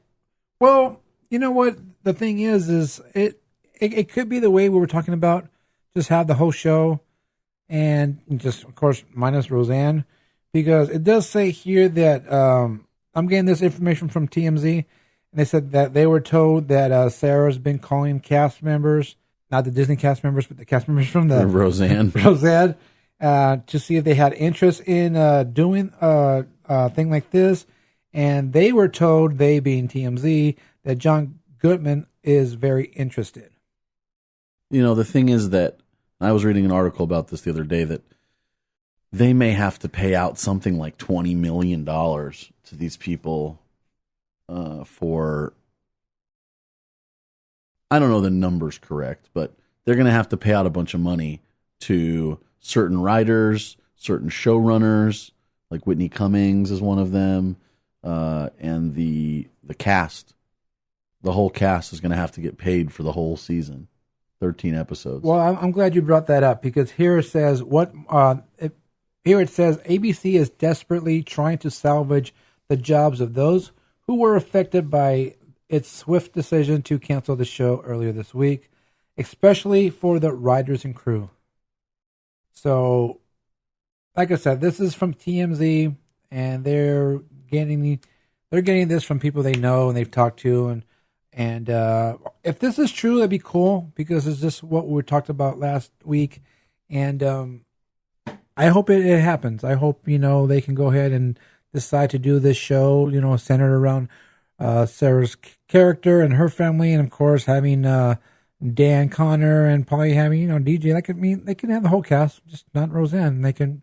Do you think they'll kill her, or do you think they just be like they don't live there anymore? They don't need to if it's not her show anymore. They don't have to address anything. If it's Darlene's show now. No, I know what you're saying. She's still living at home, but they could either address she's gone or not address it. You don't have to address anything. You can start. Where's fresh. Mom? She just left. You don't even have to bring her up. They can just start the show, and that's not in their style, though. Their style was always. Well, it's not what their style is. What ABC is going to want. Is ABC want to address? When they replaced Becky, they addressed it. Oh, the new, Well, she didn't they make made racist jokes about remark. it. She Yeah. went to college, so yeah. I mean, that's funny because today I was kind of watching General Hospital, and they introduced a new actress playing that character. Like, whoa. Same. Oh, that's funny. You watch General Hospital? No, I don't. But anyway, that's. But you knew enough to when know that it was a different actress. He was watching with Mom. When it comes on, it says so and so is being played by blah blah blah blah in the middle of the scene. Then you know it's a new character. Okay, Okie dokie. Because I don't even know who the other person was at the time, or who she replaced. So the only thing that I have to say about the Roseanne deal is that I wasn't able to say last week is that I was listening to another podcast. Why weren't you able to say it last week? Because I didn't have the information yet. Oh, okay. So you didn't even know to say it. Well, I didn't have the information to make a comment. I was listening to Joe Rogan's podcast. Oh, Lord. And Joe had on Kevin Smith. And the two of them were discussing Roseanne. Yeah, I knew because he was gonna be on there. Roseanne was supposed to be on Joe's podcast Friday. Right. She made a big deal about how she was going to be on there. And then she, kind of flaked out, and Joe talked about why. But this was prior to that. So they discussed how Joe had been in contact with her. He didn't say she was going to be appearing yet, but how Joe had been in contact. He'd spoken with her. He'd gotten kind of her side of the story. And I think Joe's a pretty good judge of character. I think he talked about how he's a pretty good judge of character, and he did not get the sense at all that she was lying to him. And her story, essentially, is that she did not know that Valerie Jarrett was black. And I know that we had the same issue last week when you first saw pictures of her. You were shocked that I was correct that she looks very much like a white lady. First of all, I'll wipe my ass with Joe Rogan's opinion. Oh, well, I didn't know you hated Joe Rogan. Joe Rogan's nobody. Joe Rogan's a nobody. I wouldn't say that. He's a hack that used to have a stupid show. Secondly, based on what she called that person, based on what she called Valerie Jarrett, there's no way she didn't know that.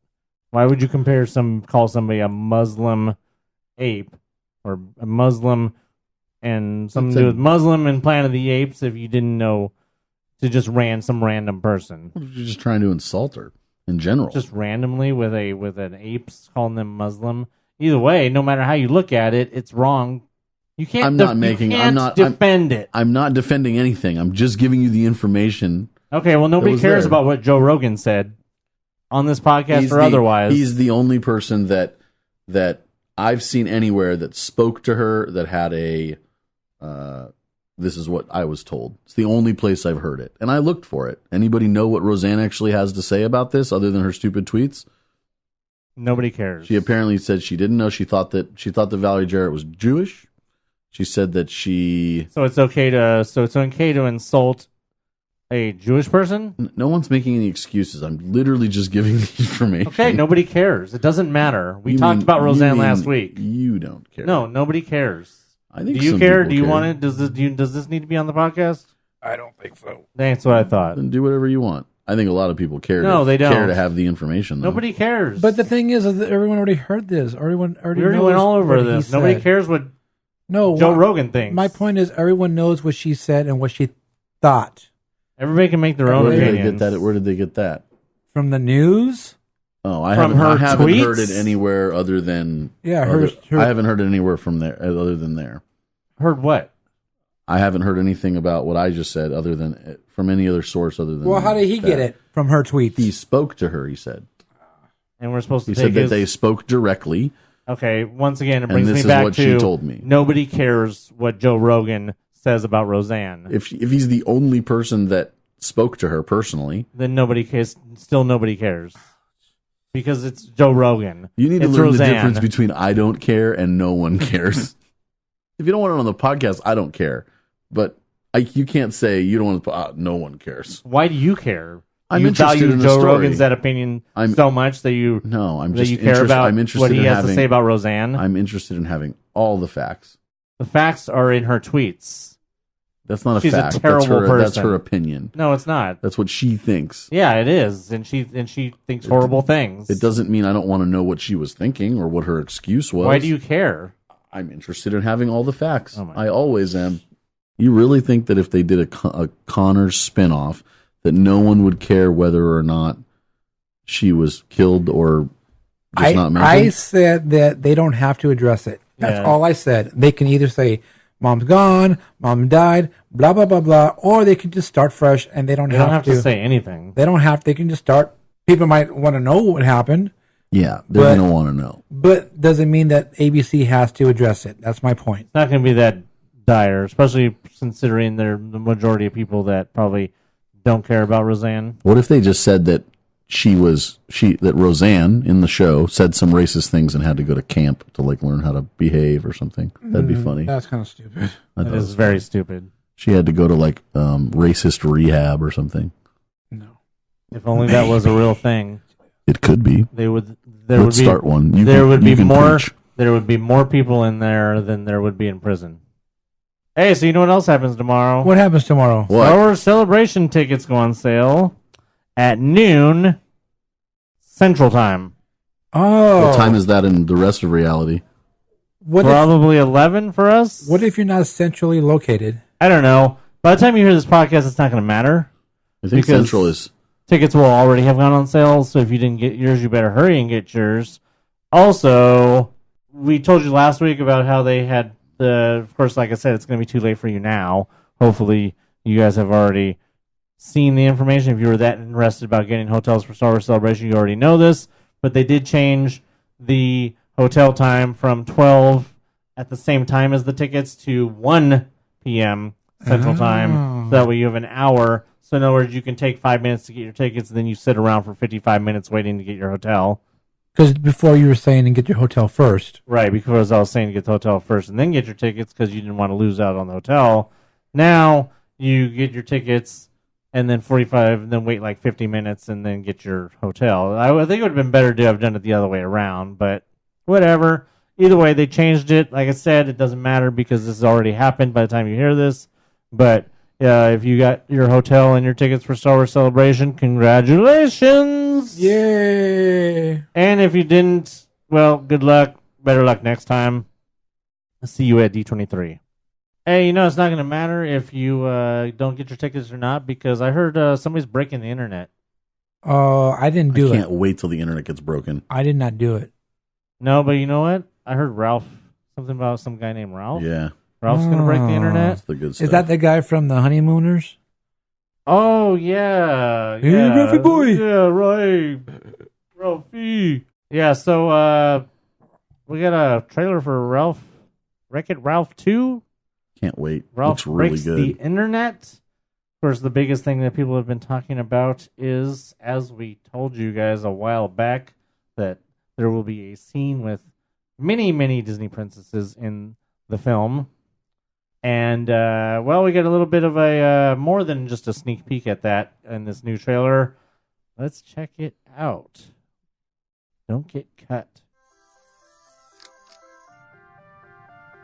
Hey, kid! Wake up! Ralph, what is wrong with you? Start churning butter and put on your church shoes, little sister, because we're about to blast off! Ralph, what is it you're trying to say? We're going to the internet. What?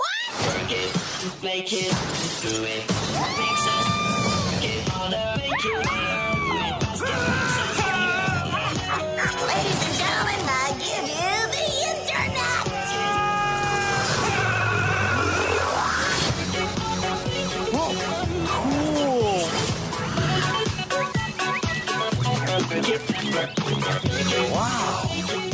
this stuff? This is the most beautiful miracle I've ever seen. Welcome to the search bar. What can I help you find today? Umbrella, umbrage, umami. No. Noah's Ark, no doubt. Nordstrom Rack, ergonomics, Urban Outfitters, cool. I'm pretty sure he's just trying to guess what you're gonna say. My autofill is a touch aggressive today. Let me try. Take me to a website that's super intense and really nuts. Oh, I only found one result. Oh, come on. Princesses and cartoon characters barf. Hey. Whoa. Cool. You're coming with us, kid.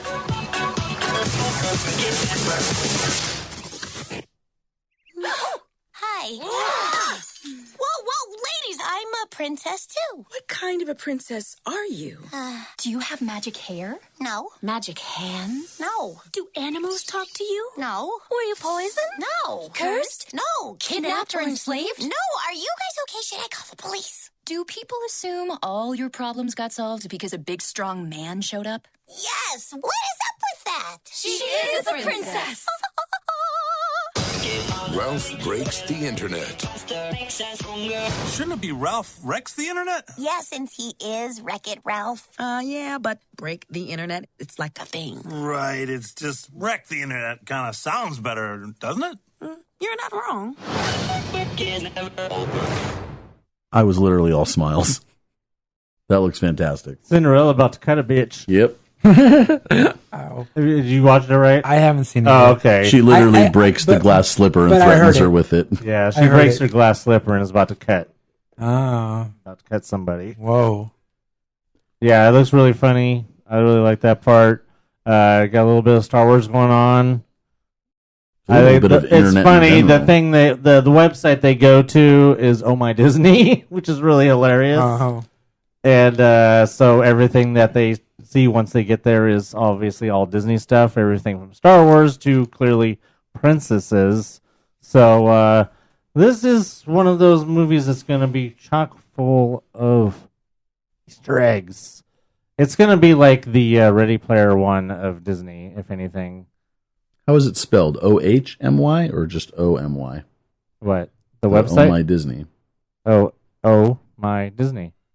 O-H or just O? O-H. Because that's not how you don't spell O with just O. I'm just checking out the actual website. You've never actually been to Oh My Disney? I guess not. Dang. Basically, their official, their unofficial, official news site. No?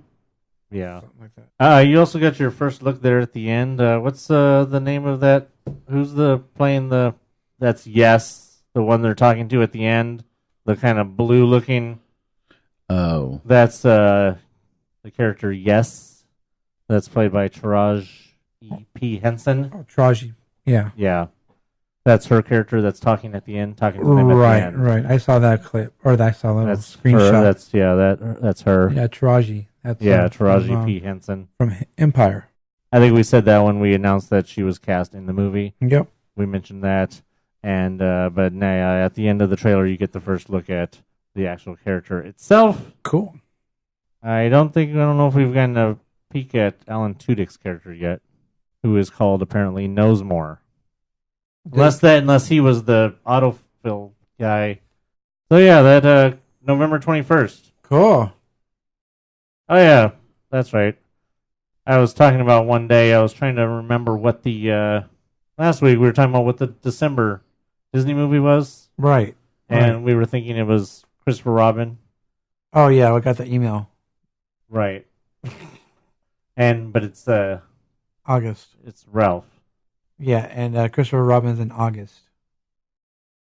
Oh, not November, like you said. Oh, we were saying November. You were saying November last time, and when I looked it up later and realized it was August, I got really excited because that means it's sooner. Yeah, that is sooner. Yeah, we got an email from Jason. All right, and he said that it was August, not November. Thank you for pointing out that Anthony's wrong. August 3rd.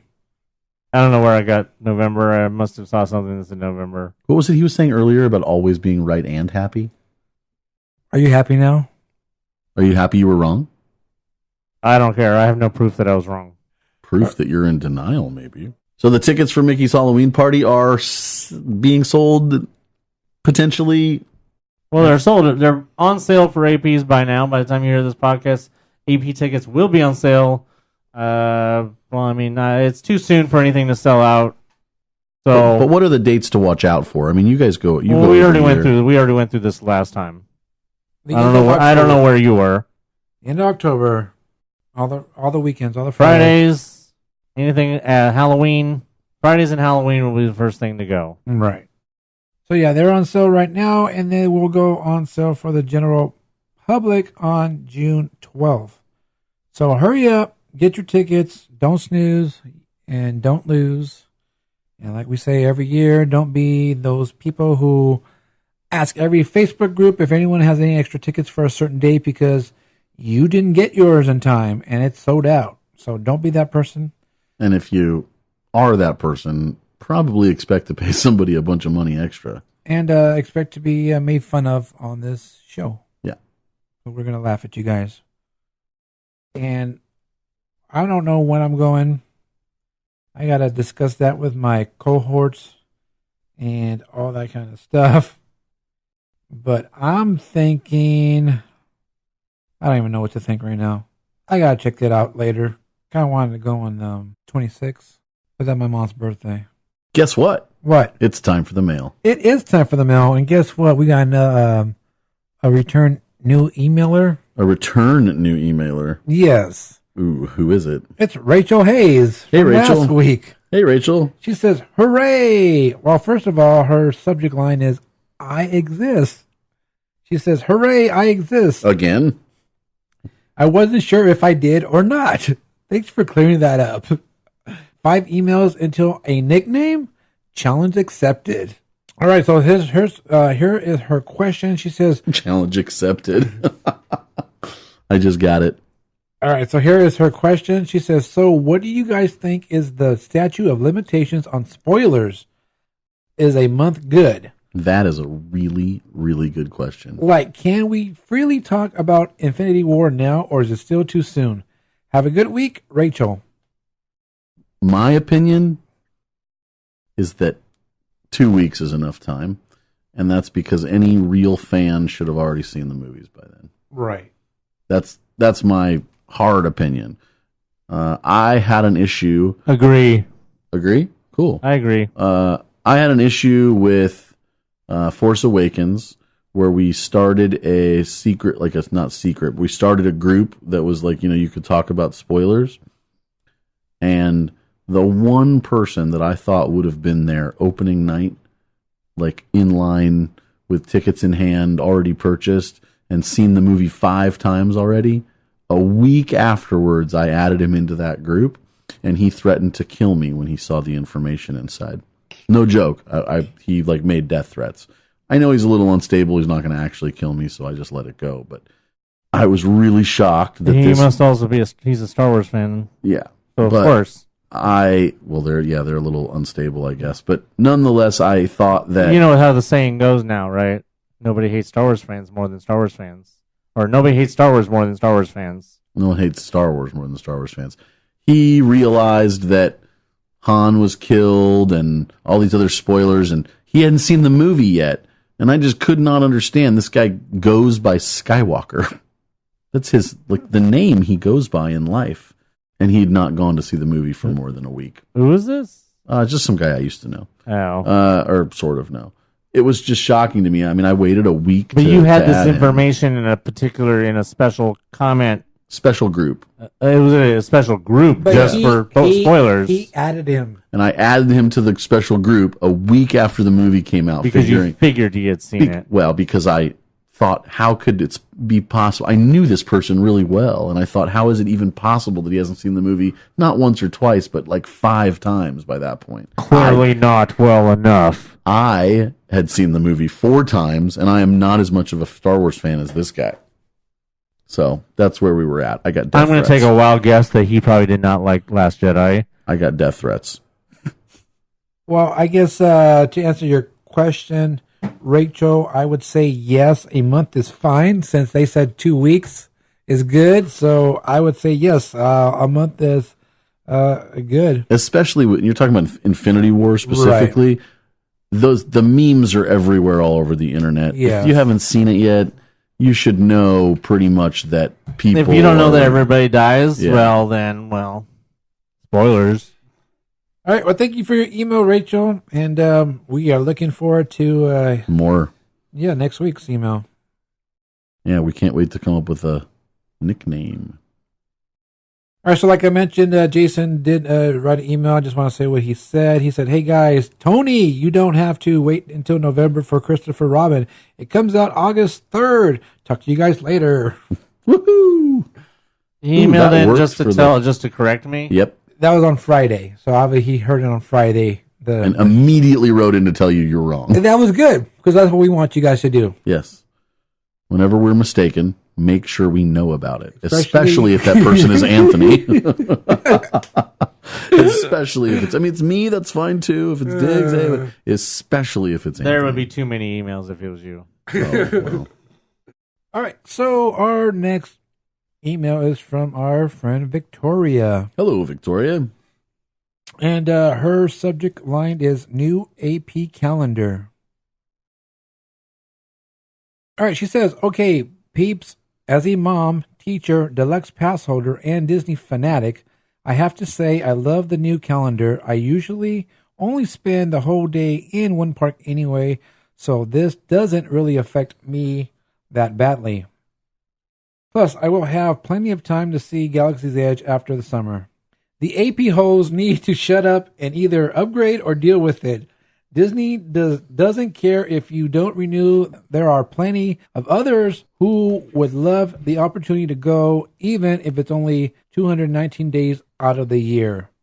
The look on my daughter's face is worth the $1,800 that we spend on passes for her to see Ray or Mickey or any of those other characters. Okay, I'm done now. On to more important matters. Like, what is the best specialty churro? Victoria, P.S. Hi, Anthony." The only one that tell him. The only churro that I can talk about is the pineapple churro that I tried the other day. It was pretty good. The marshmallow sauce, not particularly necessary. It was all right, but just for me, a little too sweet. I don't even know what pineapple and marshmallow have to do with each other. It doesn't even sound agree. It's a Dole Whip situation. They're trying to make it.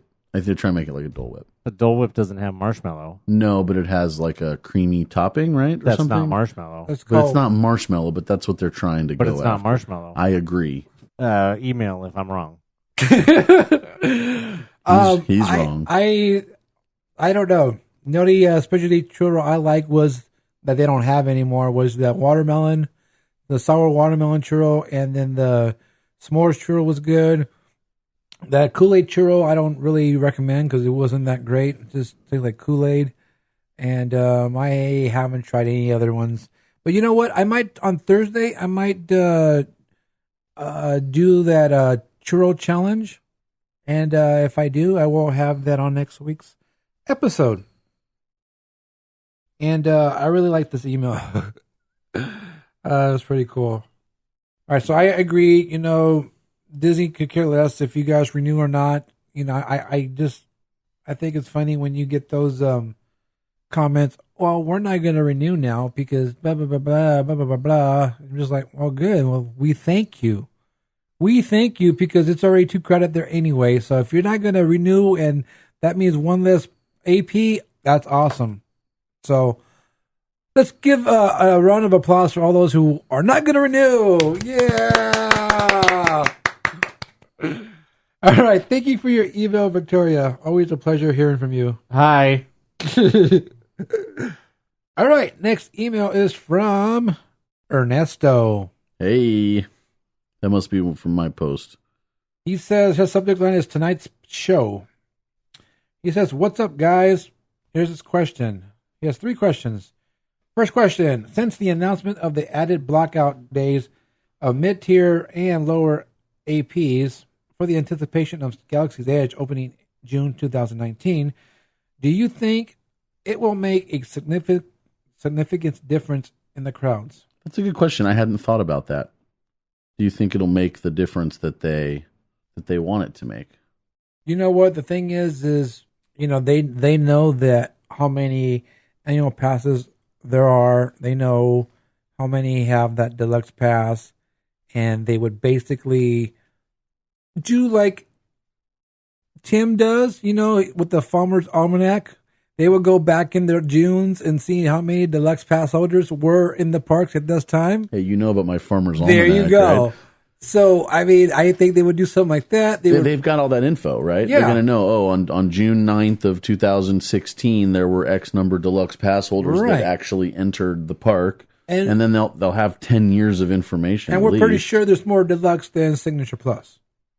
Oh, you think so? Oh, yeah. I would think so. Oh, yeah, probably. I guarantee. So you think that will be the case 2 years from now? Do you think 2 years from now there'll be more Signature Plus or more Deluxe? No, because there'll be more Signature than Deluxe, if anything. Well, that's always going to be the case. That's the most popular with pass. the price going up. Well, if it's a $2,000 pass, yeah, are you going to buy a $2,000 pass or are you going to buy an $800 pass?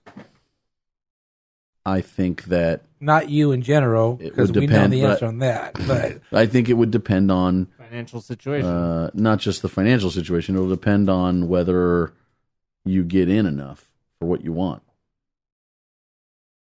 I mean, if you can afford to buy both, if you're able to buy both, but you're just wanting to save the $1,000, or do you want to have more access? I just want to say real quick that not having at least one person with a signature pass is irresponsible. Because of the parking? Because of the parking. Well, yeah.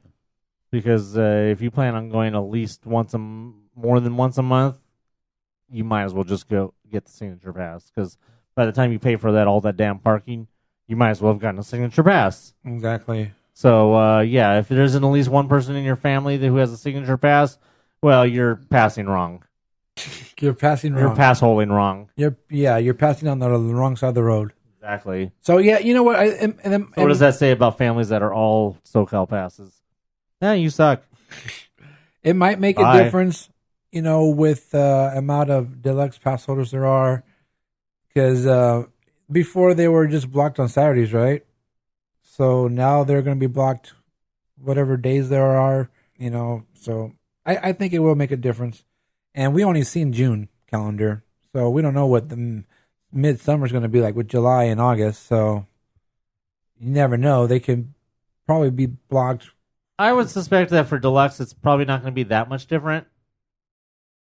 The blackout days for Deluxe probably aren't going to change that much more once you move into July and August, because they're already getting Friday, Saturday, Sunday blocked out in plus a couple Thursdays. I haven't really looked. Plus one Thursday. I think they have all Friday, Saturday, Sundays. So, I mean, I don't really see it extending much more into the week, no matter where you are in the summer. I mean, as far as, SoCals, well, forget about it. But, I mean, I think Disney is probably going to end up being to the point where they're going to block out SoCals to the point where they want to force as many SoCals to upgrade to Deluxe as possible. Yeah, right. Because if you make it where people can hardly go, it's like, why would you even? I still can't fathom why people even still have SoCal passes. So, but that's just me. Maybe they're going to they want the Deluxe to kind of turn into the DCA pass. Like if you really can't afford that, if you can't afford to get anything above if you can't afford to get at least a Deluxe pass, you really probably have no business going to Disneyland to begin with. You should be getting a Knott's pass. Well, not really a comparison there, is there? Well, yeah, because the point is that if you want your money, if you want to try to be cheap and get your money's worth, then you're gonna get your money's worth as far as the amount of days you can get in. Why not just, if you want to be that cheap, you might as well just pay for another park where you can get in more days for the same price. All right, can I go off topic now? Yeah, because you said not get a Knott's pass, right? I have a Knott's pass. Yeah, and for some time. Yes, and I was thinking about this the other day, how they are stepping up their game. Okay, because they've added payments within the last year. Not just that. No, Knott's. They've had payments for at least it's within 3 the years. last year, right? I remember the announcement. It was just within the last year. I had a pass in 2016 and made payments on it. Okay. Good for you. I don't know. I pay that you're wrong. I pay it straight out because it's cheap, It's right? super cheap, yeah. So anyway, Well, we had like the what do they call it? Platinum pass. Okay, well So that's like for the water park too. 180 Or bucks on a the- year. Yeah. all the parks. Anyway, my point is they're stepping Nobody up. cares about water parks. They're stepping up their game because you have, of course, their famous Halloween haunt. Okay, and then Christmas over there is the bomb. I love going to Knott's Berry Farm for Christmas. That is awesome. You have Ghost Town Alive. This is their 3rd year doing Ghost Town Alive, and they're adding more story to this event, which is great. It's, you have the characters mixing around with gas, and they are interacting. You have things for kids to do. You can be a Pony Express person and deliver this to this person, and it's awesome. It's cool, and of course you have the Boysenberry Festival with all that food.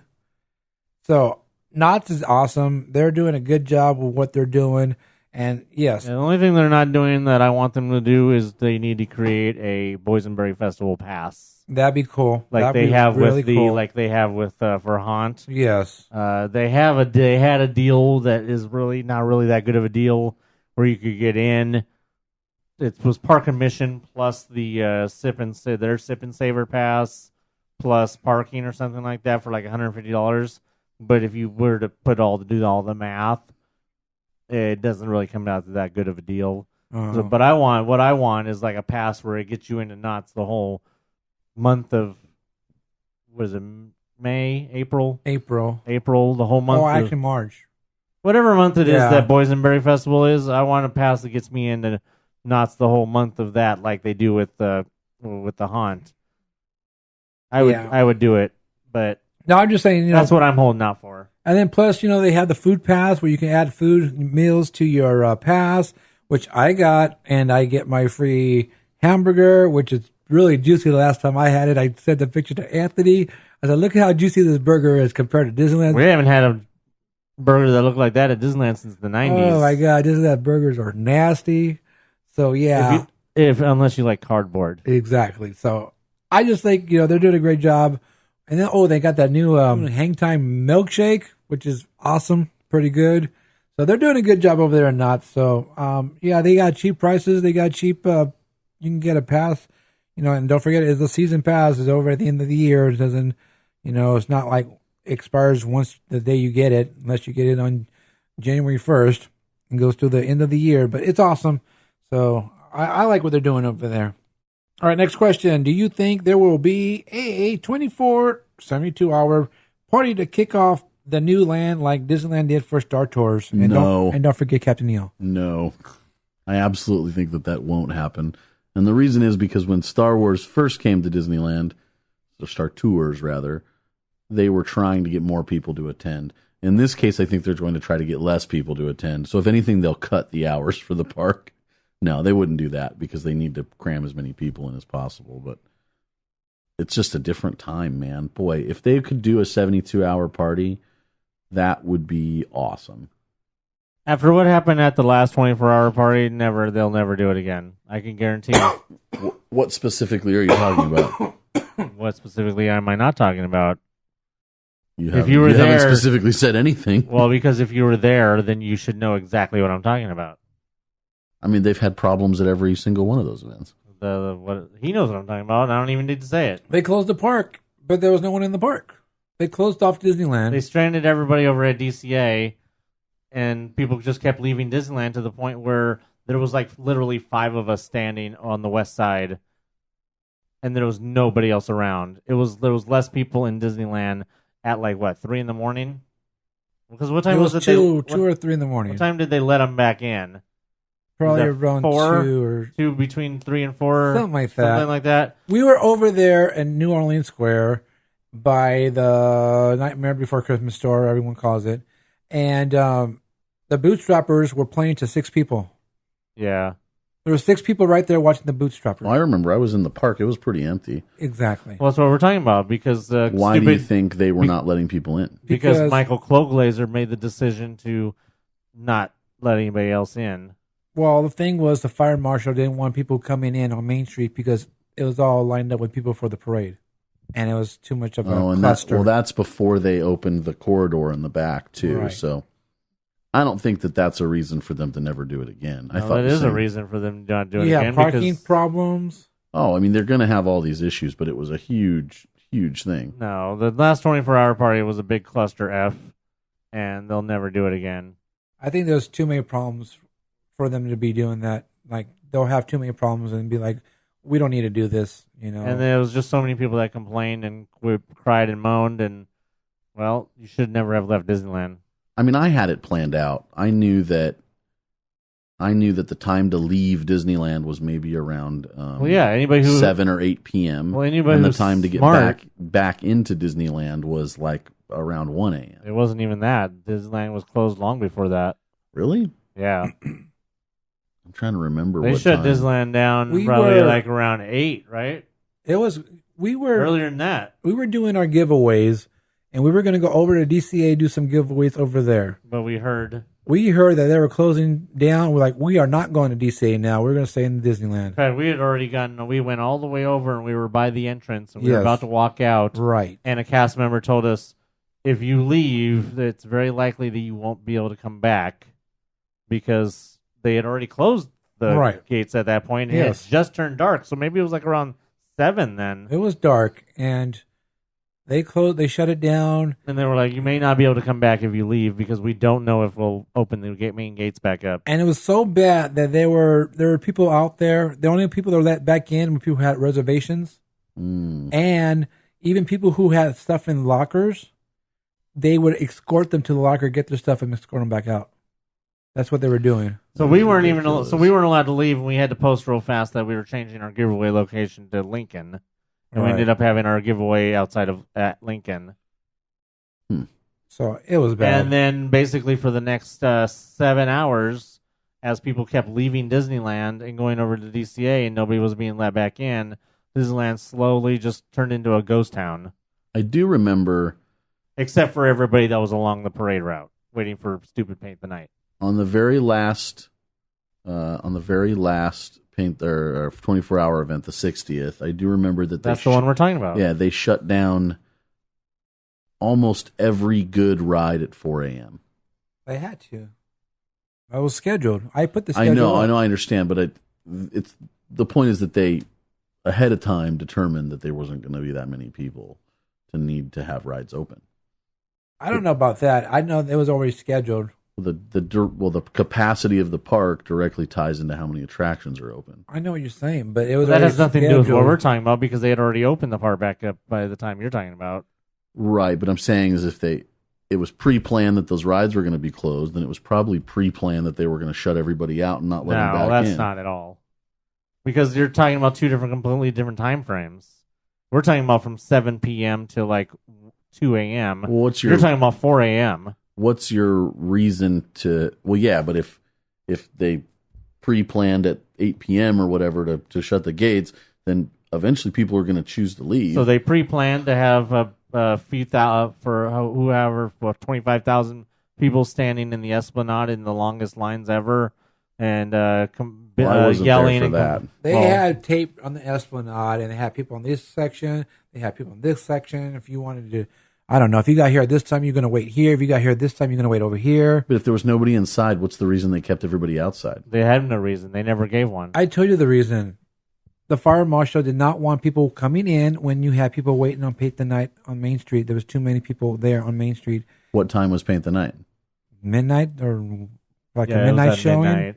Yeah, but that doesn't make sense why they'd close the gates at 7 or 8 p.m. if there was something at midnight. Well, they closed the gates at 7 or 8 p.m. because they were actually at capacity. Yes. But the point is that between 7 and midnight, either people had gradually joined the parade route to watch the Paint the Night at midnight, or they had left and went to DCA without knowing that they wouldn't be able to come back, because cast members probably not all the cast members were telling people, if you leave, you're not going to be able to come back. Yeah. So like I said, the whole thing was just a big cluster. I mean, if you weren't, probably you didn't know about any of this, because if you never got to the front during all this, when all this was happening, I was inside drunk. Well, that's probably another reason why you didn't know, because I mean, you hardly pay attention when you are sober. So There you go. All right, so his last question is, why the lack of musical acts or dance parties in the parks as of late? They don't want to pay the entertainment. That may be part of it. I think also just that there plenty of people are buying tickets without it. Probably. So the only place they've been having entertainment is down in downtown Disney, Yeah. near ESPN. But even that's about to the be end, done. at the end of this month, that whole area is going to be no man's land, most likely. We already know what day is it that Scott Bruce is going to be there. You remember? No, I don't remember offhand. Because we already know that Scott Bruce is closing that stage out. No. Or no, you said somebody else was going to be after him, huh? Yeah, I think so. 'Cause I think Suffragettes. Oh, Snuffleupagus. I don't know. I think Scott's done for the. Oh, Scott already had his. I believe so. I believe he was with May. Oh. So I don't know. Anyway, I don't know why they have the lack of entertainment. I have no idea. All right, he says, I love your podcast and hope to see you at the park soon. All right, thank you for your email, Ernesto. Woohoo! Sorry we talked so much during your email there. All right, next email is from Dan the Mailman. Hey, Dan. His subject line is, this completely outrageous me. I cannot believe that I have to write an email early because you're recording on Monday while I'm at the park. As you read this, I am at Disneyland. I probably spent most of the day here, and I'm probably hot. Probably. Changes to the AP system? Oh, I have a signature. I am good. My wife and kids have deluxe. It's not like they are completely blocked. They can get into DCA only on certain days. I wish there was things to do at DCA next June, like nighttime parades or Pixar Pier. Have you heard that there's a new Guardians ride? I heard it was pretty cool. We will be fine. We survived everything else, including Thanos, so suck it up and upgrade. Don't renew or just live with it. Pretty much. The summer season is here and grant nights are almost over, which means late nights in the parks and hopefully my return to the podcast next week. It's also time to start planning the... Oh, this is a big announcement here, guys. It's a big announcement. I was going to tease this earlier, and guess what? I forgot. Uh-oh. He says, it is also time to start planning the crossover Extraordinary Culture and MousePIRE special episode podcast and barbecue. Yeah. We're doing a podcast and a barbecue? Yes, we are. At your house, obviously. You didn't know? At my house? You have the food, right? Well. All right, so we are going to be doing a, yes, we're going to do a... I thought we'd go to Dan's house for once. I don't know where we're going yet. I just know that he has someone who's actually going to do the barbecue. Yeah. And, his other cohort over there, Dan, not Dan the mailman, but Dan. Dan the not mailman? Right. He used to be a butcher, so I was told he knows his meats. When is this happening? We don't know yet. We're going to probably do it end of June, July, around there. So, yeah, we're going to be doing this crossover podcast. It's going to be pretty cool. It's going to be really interesting, and it's going to be a lot of fun. And then we upload the show to both sides? Yes. There's both channels? Yes. All right. So it's going to be pretty cool. So, do their listeners exist? I don't know. Do they, They probably have more than we do now. I don't know. I remember when we started, we used to get numbers. We don't get numbers anymore. When I started with you guys, we used to get numbers. Yeah, we were over 1,000 a couple weeks, and then boom, they all went away. Now there's just the 12, right? 7, 4, 17, 12, 37. I don't know. How many of you people are there? Diggs is coughing, but everyone else should just send an email. Just write us at mousepire@gmail.com and just say, I exist, and then ask any random question. You can tell Anthony I'm one of those people that cares about that. Whatever the thing is. Doesn't matter what it is. He just thinks no one cares about that. All right. So, yes, we're going to be doing this. It'll be pretty cool. It's going to be a lot of fun. Question. He says, for the most part, we all know that FastPass was needed for Pirates of the Caribbean. Not necessarily because the wait time is too long, but because of where the line snakes into inconvenient places. Do you think FastPass eliminates that problem? No. Wait, FastPass eliminates what problem? The Pirates line being all over the place. Oh, I think it'll make it worse. He said the FastPass line will now take up one of the queues, and the standby line will be on the side with the elevator for Dream Suite, which tends to smell. Until next week, Dan out. Only because that side's longer. Which, by the way, as of I don't remember what day, it's no longer the Dream Suite. Well, it's not. No, now it's that whatever the thing was that it was supposed to be turning into. Royal 21. Yes, Royal. Or is it Royale? Royale. 21 Royale. That's not the same airspace. Yes, it is. So you're saying there is no more Dream Suite. It has now been turned into that pay for play, basically, location thing. The information I got that we've been talking about that since it last wasn't. year. They're not the same thing. That's a different. There's no other place for it to be. There's only that up there. There's nothing else upstairs right there. All right, so Dan, probably not gonna do anything better with the lines over there. But you know what? I will be there Friday. I think I'm gonna be there Friday. I want to be there Friday. So if I'm there Friday, I will check and see what happens over there. And if anything, I don't see it doing anything but exacerbating the issue. The only thing I can think of is because the weird thing is that they put the FastPass scanners on the left side, right, when you're facing the entrance, which would make me think that they're going to wrap around up towards the tree entrance. Oh. I mean, that's what it would make it seem like, that they would want to wrap to the left and up if that's where the entrance is. Just like at, say, Haunted Mansion, where they put the scanners on the right side, or at Star Tours, where they put the scanners on the right side and everything wraps around from there. Right. Because otherwise, if you have the scanners on the left at Pirates and you want to have the line still go that way, that means the line for the Fast Pass has to swing around the outside of the main line. You know what I'm saying? Yeah. Yeah, so I don't know. Yeah. Anyway, like I said, if I'm there on Friday, I will see how everything goes over there. Thank you for your email, Dan the Mailman. Thank you, Ernesto. Thank you, Victoria. Anyone else? Yeah, thank you, Rhonda, for your thoughts about the AP thingamabobber. Help me, Rhonda. Exactly, and don't forget Rachel. Help me, Rhonda. And Jason. If Rhonda keeps writing, we can call her Help Me, Rhonda. We'll have to see if she... I don't think so. I don't think she's going to be writing. Uh-oh. I just don't think so. So she only exists once. Yes. All right, so if anyone, any of you guys have any thoughts on the new Fast Pass at Pirates of the Caribbean, if you think it's going to make the line situation any better, worse, or if you have any thoughts on anything in general, any questions, any comments, any tips of the weeks, all you have to do is email us. mousepire@gmail.com. Sing it. Do you have a special occasion coming up? Looking to personalize your trip with a keepsake? Create customized buttons for birthdays, engagements, family vacations, even bridal parties, or just because. Check out buttonsbydiggs.com today. Buttons by Diggs, Buttons by Diggs. Remember, those are buttons, not pins. All right, so that's going to do it for this episode of the MousePIRE Podcast. Yeah. Woo. Yes. We talked about stuff. We usually do.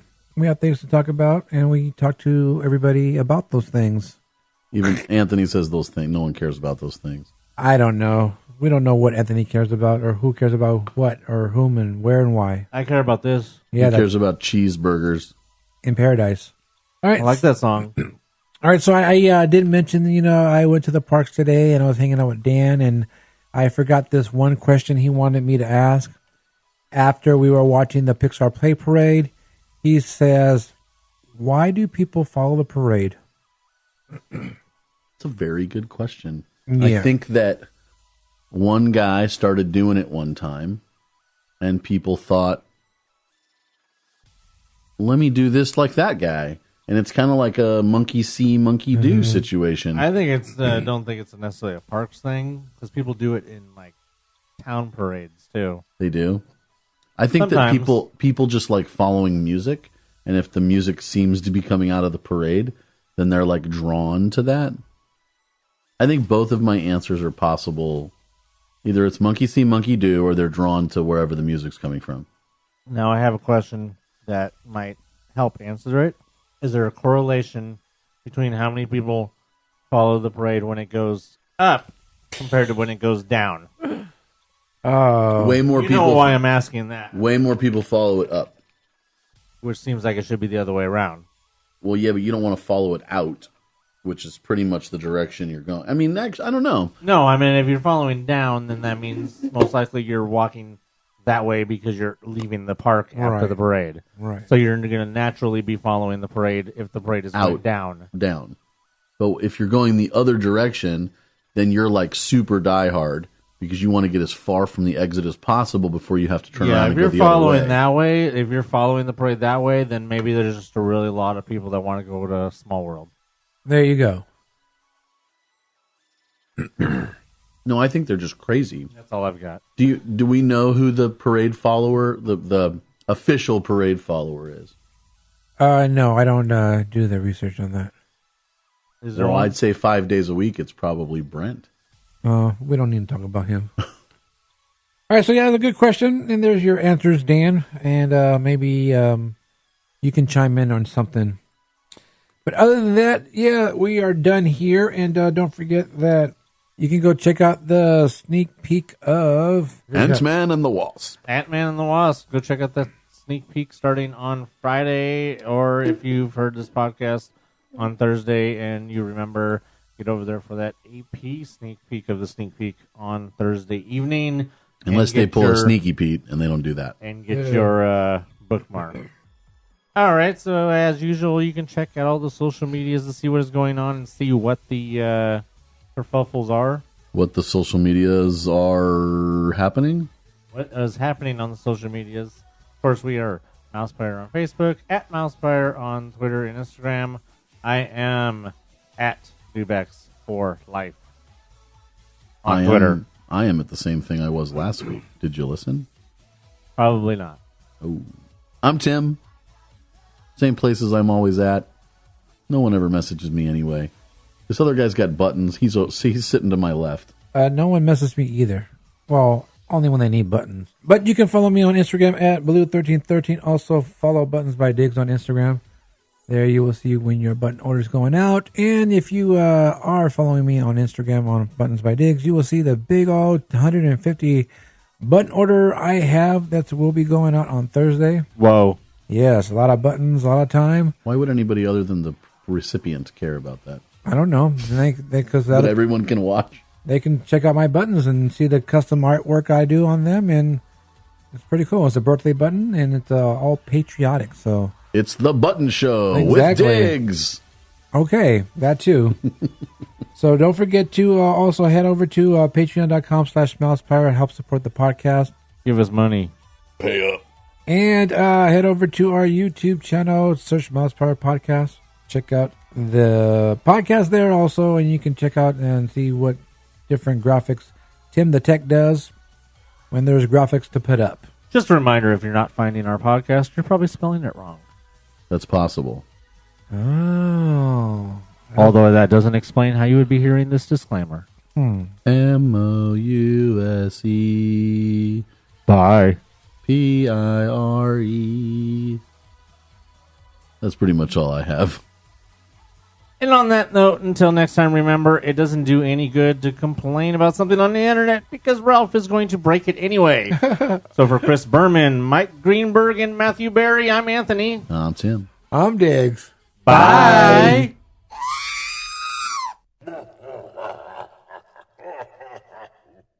Impressive. Every word in that sentence was wrong. This podcast is intended for entertainment and informational purposes only. Audio, sound bites, and other clips are property of their copyright holders. All original stuff is ours and property of MousePIRE.com. Thanos. What do you say the word? Thanos? Thanos. I'm saying it with the Mexican accent. I don't know. What's happening there? I don't know. Thanos way. How you say it? Thanos. Than. Not Don. I know. That's the way I can see it. That's about it. We're done.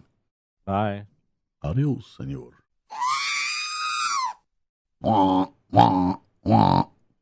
We're doomed. I have seen your schedule. We are not busy.